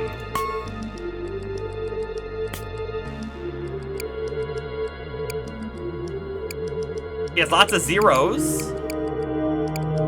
Lots of zeros. And then she has a King Cobra. Okay, take 3 damage, then deal 2 damage for every king you currently have. Every time she plays this, she will take 3 damage, but deal 4 to us. Because she has 2 kings. The Kingmaker. Transform any other of your... Oh my goodness. The combo of the King Cobra and the Kingmaker? She can make all of these zeros kings. It's gonna take a little bit, but she'll make them all kings, and then this will start doing tons of damage. Yeah. You better go to sleep and close those eyes or the Medusa might get you. Have a good night, Bomber. But we can burn it. We can burn the King Cobra, we can burn the Kingmaker, either one of them. In fact, burning the Kingmaker is probably the better card to burn. Okay. Hit. Our next card is a 10. That's bad. It'll put us at 22. I guess we have to stand. However, I could burn the King Cobra right now. But if I burn the King Cobra, she's still gonna start getting bunches of kings. If we leave the King Cobra and we burn the Kingmaker, what'll happen is she'll have a different king that's hopefully a normal king. And then she'll have this one. So she'll still take 3 damage and deal 4 damage to us, right? But if we burn the King Cobra and we leave the other one up, she's gonna start getting more and more kings. And one of them could technically be the King Cobra because it says a random king. But even if they were all normal kings, eventually she's gonna have a whole bunch of normal kings and she'll start hitting 20s. So we're gonna hold on to this. And to this turn, because we know the next one too big.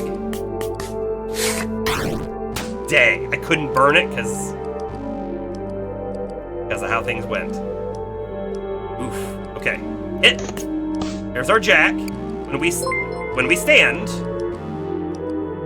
Hey, how you doing? Welcome to the stream. If we stand, right, we get 3 more jacks, so we're gonna hit 1 more time and hopefully get an ace. Oh, or we can take the Rain Man, that's fine too. We'll get some shield, not very much, and then we'll get a bunch of jacks in our deck.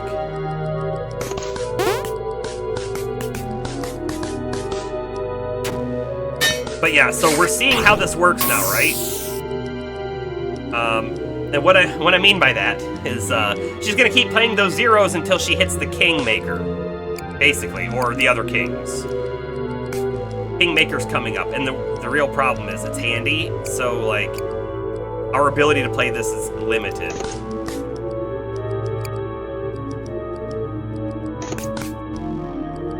What do we got next? The Jack of all trades. So that's new. It's just all suits. Okay, so that's gonna put us at 20. I guess we stay there. We get the Kanban card. Wonderful. And then we're gonna have, so we're gonna stand here. Then we're gonna have a 14. We can change her rules, I guess, to make it 22? I'm not sure about that one just yet.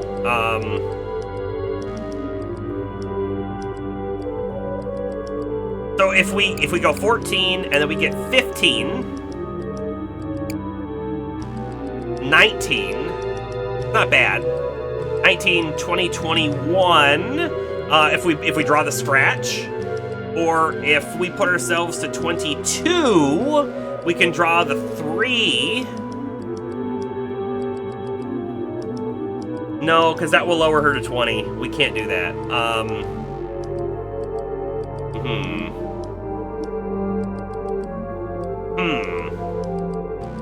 Let's see.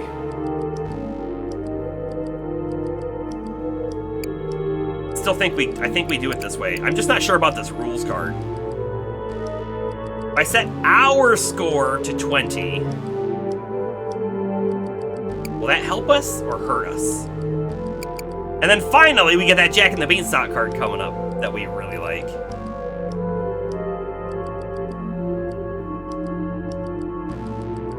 I do think we grab that scratch. I think we set ourselves at 22 and then we grab that scratch. So we take the Jack, we'll take the Kanban, and then we'll stand. And then we'll Queen 4 all the way up to the tower, and then we'll stand there. So stand on Kanban, stand on tower, and then draw these 2, yeah.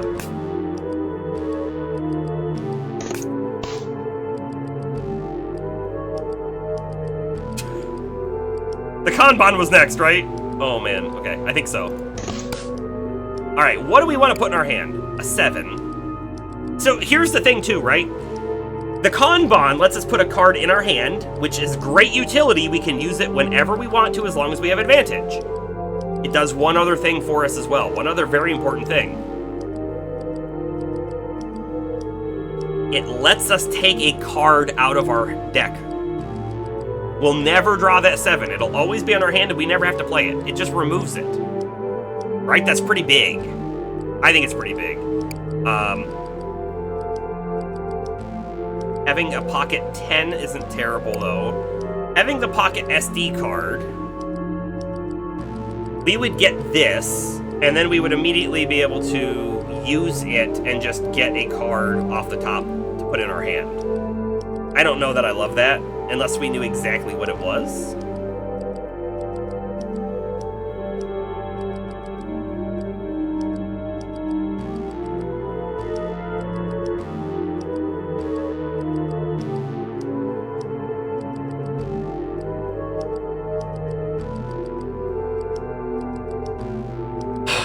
Let's remove the 7.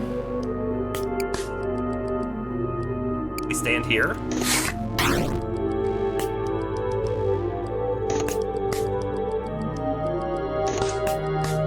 And by the way, at any moment, we might play this. I'm going to raise myself to 22.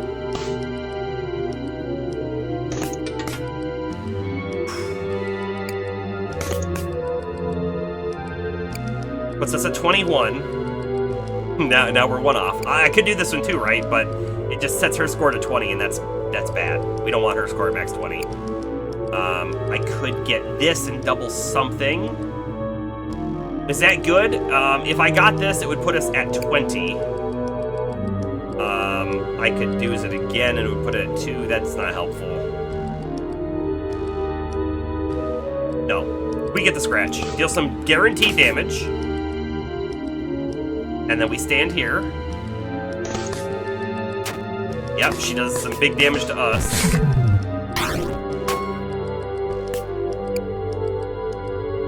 Dang, that Kingmaker? Okay.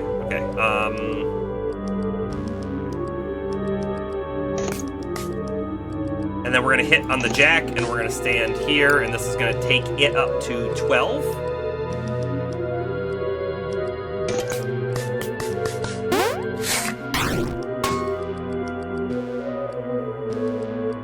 She's got 4 left, everybody. 4 left.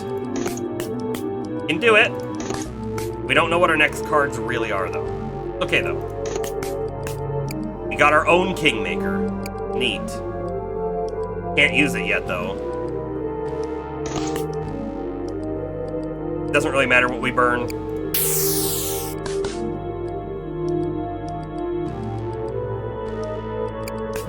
Do we hit?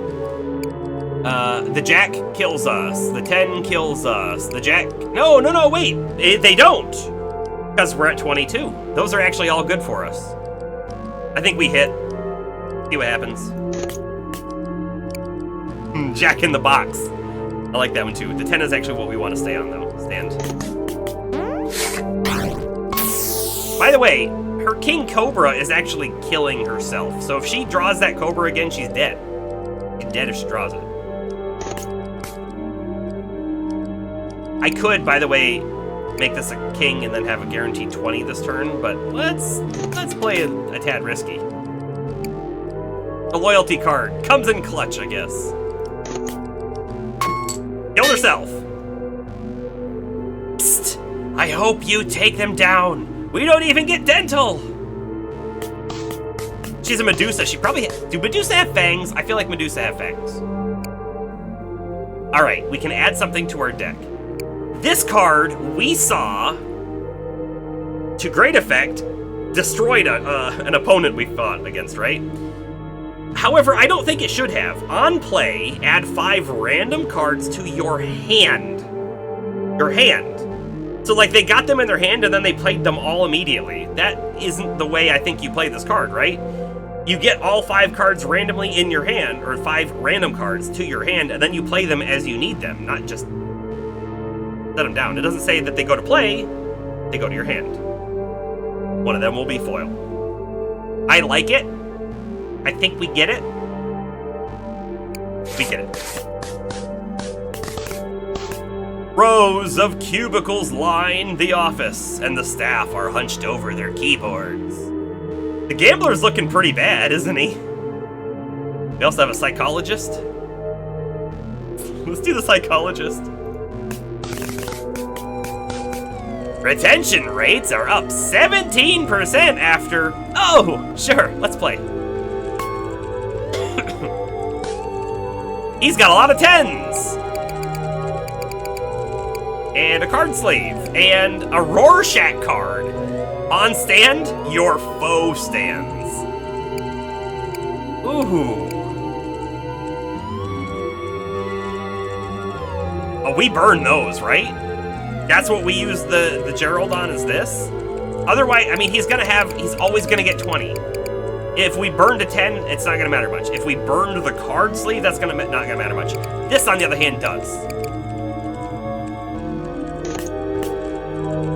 I think this is gonna be a very tough fight.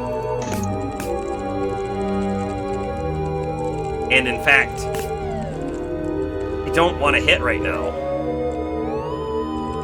But I think we have to. I'm gonna... Oh, we got the card pack. Okay, which was worth 5, which means we're not gonna take so much damage this turn. What did we get? We got a phony, a PS1 memory card. Or sorry, PS2 memory card.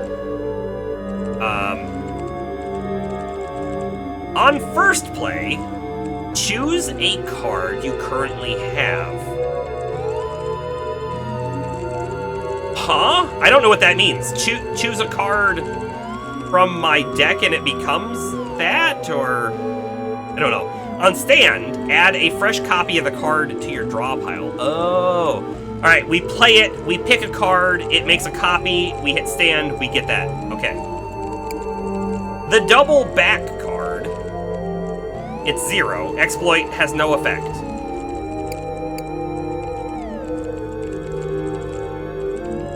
So it's garbage? It's garbage. It does nothing. You can exploit it and it does nothing. Okay. King of Spades, normal card. We got a -11. That might help us. We got a foil jack. So the foil jack is free, doesn't cost an advantage to play. Just a normal jack though.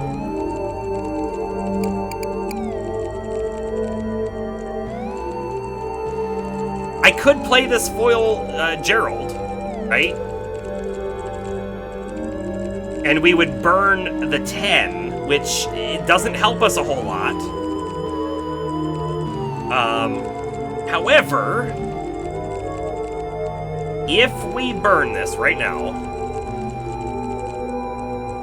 we'll get 21, and we'll drop her value, or his, I don't know if it's a guy or girl. We'll drop their value down to 10.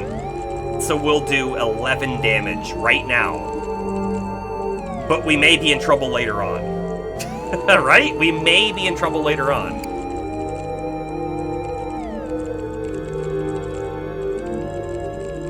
It feels worth it. It feels worth it.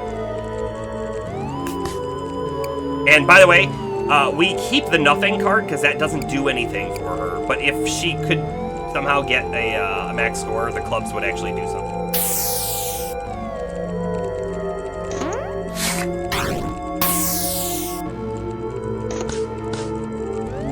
10. I mean, I could just play a King of Spades and we'll also get 20.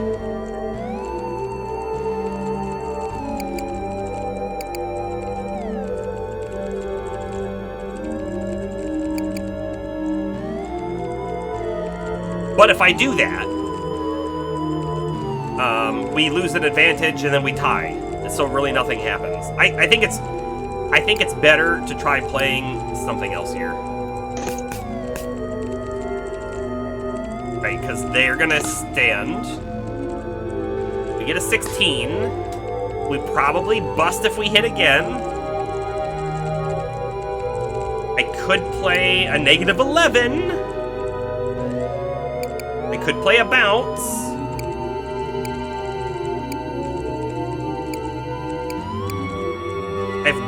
I don't understand this. Let's hit. Okay, hold up. This played a random card that has an on-discard burn. The random card was the Upside Down Magician, which on play adds 2 Killer Queen and 1 misprinted card to your draw pile. Okay.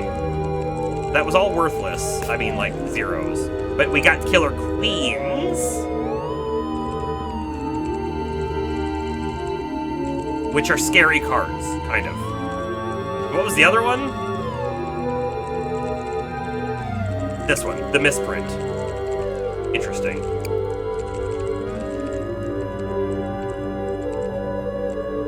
I could bounce one of these out and use it again. I don't know if we want those Killer Queens, though. I think they're detrimental. I think we stand, we take a hit.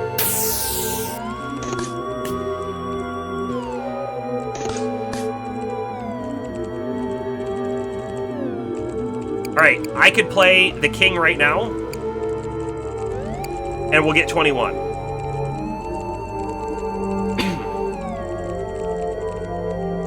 And then he's gonna play something else, probably a 10, and then stand, right?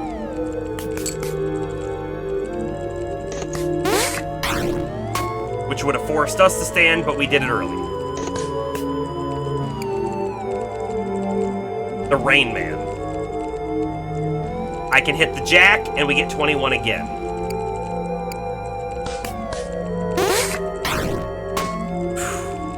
We're doing tiny bits of damage here. Honestly, doing that big upfront 11 damage, very good. If we're going to have to really be whittling this character away one at a time here. Hard sleeve kind of useless there. Good, great. We like it. Choose a card you currently have. I don't really know what that means. Is it just anywhere in our deck?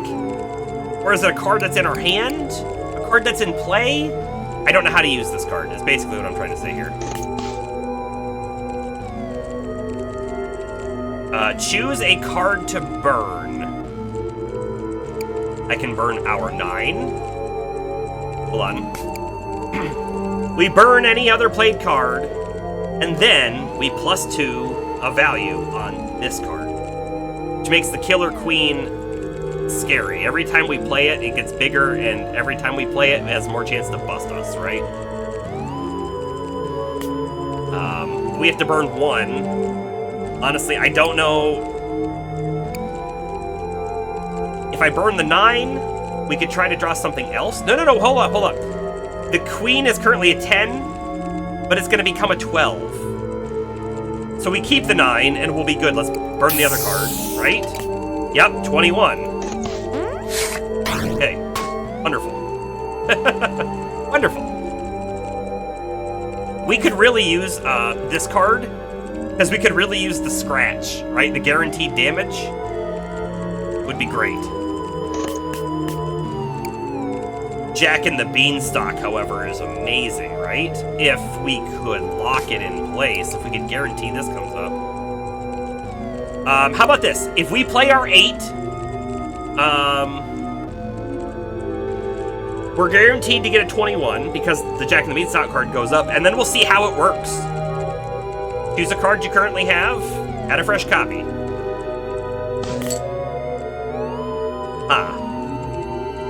Add a copy to your draw pile. It didn't say add it on top, though. But what's our best card? What's the card that we want to see come up more often than anything else? That's what we have to ask ourselves, right? And I don't know. I don't know the answer to that.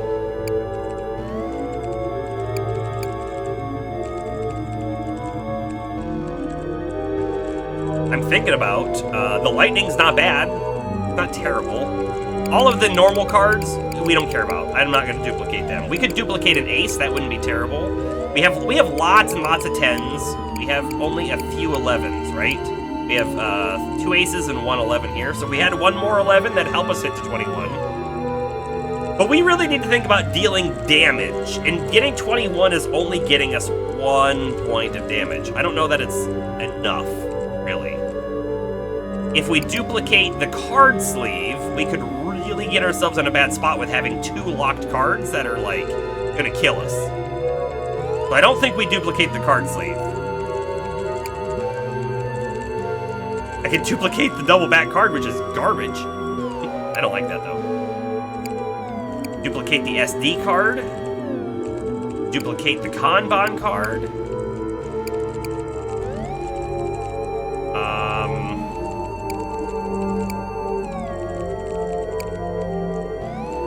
Hit the Priestess. Helps us plan our turns.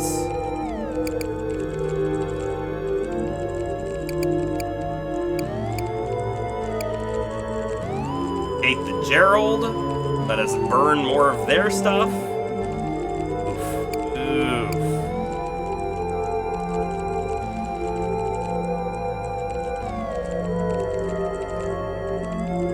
This card is a 7. You play it as a 6 and it rounds up.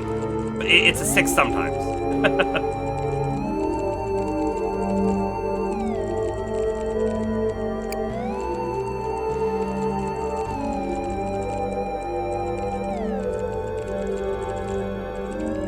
This is such a hard decision. If we copy the Tower card, we could get more scratches. If we copy the Tower card...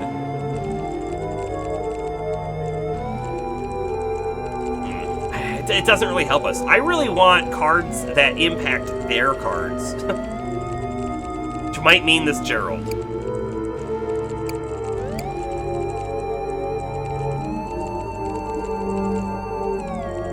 Kanban card lets us have more stuff in our hand, which is utility.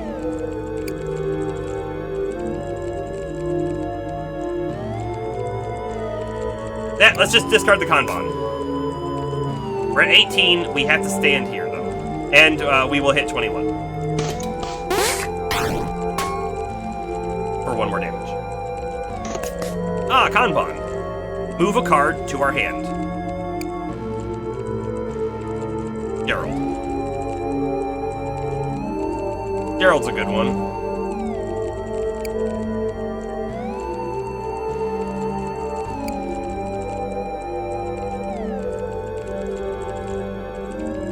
I don't think we need more jacks right now. Yeah, let's grab this one.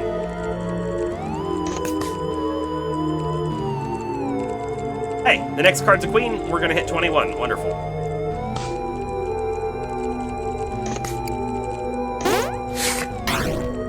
One damage at a time. Hitting that 4 is not great, though.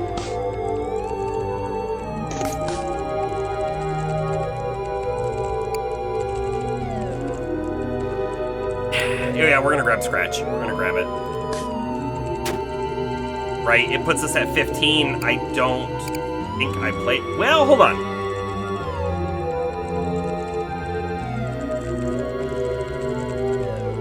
If we play the bounce card and we get the Scratch, I could play it again and deal 5 damage. Immediately. We did! That's wonderful. I love that.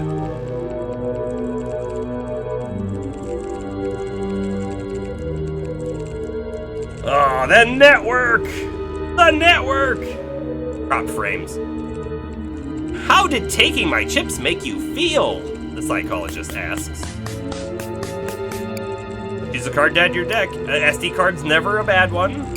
The victim card. On taking damage, +1 value to all foes played cards. This one card would have completely changed the encounter, right? We would have made all of his 10s 11s, and now all of a sudden he busts every single time.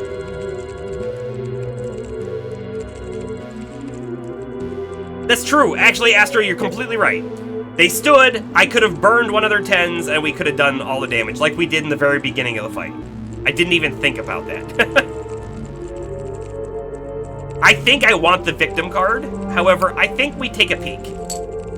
What's another one of the lightning of the Fourth Kingdom cards? Nope, we're taking victim.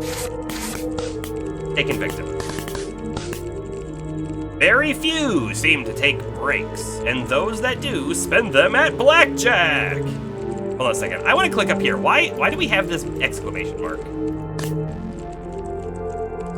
Click here, or the back button, to dismiss the preview.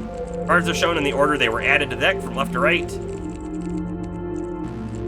Sure. Is there anything else we can do over here? No.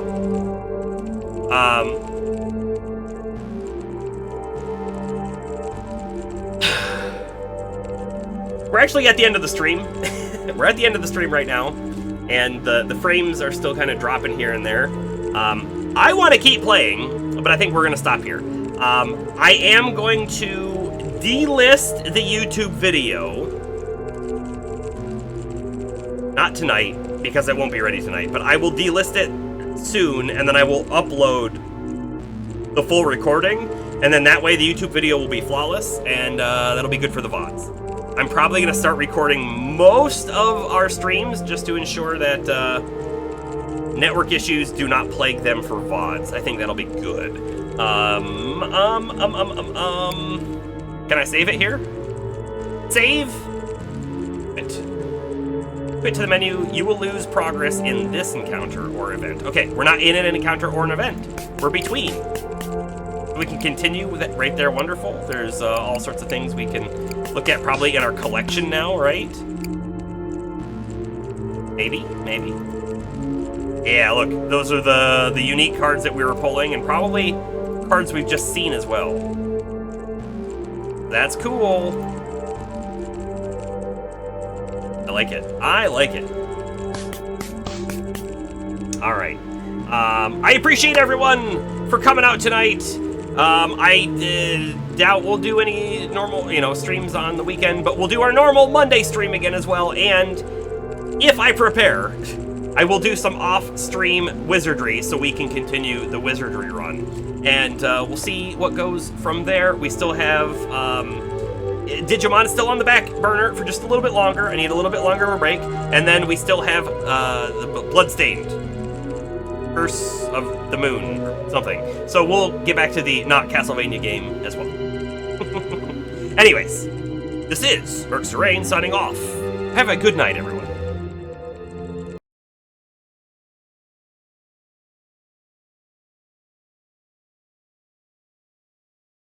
And Roxy, thanks for the follow. And if this is your first time checking us out here, I stream Mondays, Wednesdays, and Fridays at the same time, 6:30 p.m. Eastern time to about now, 10:30 p.m.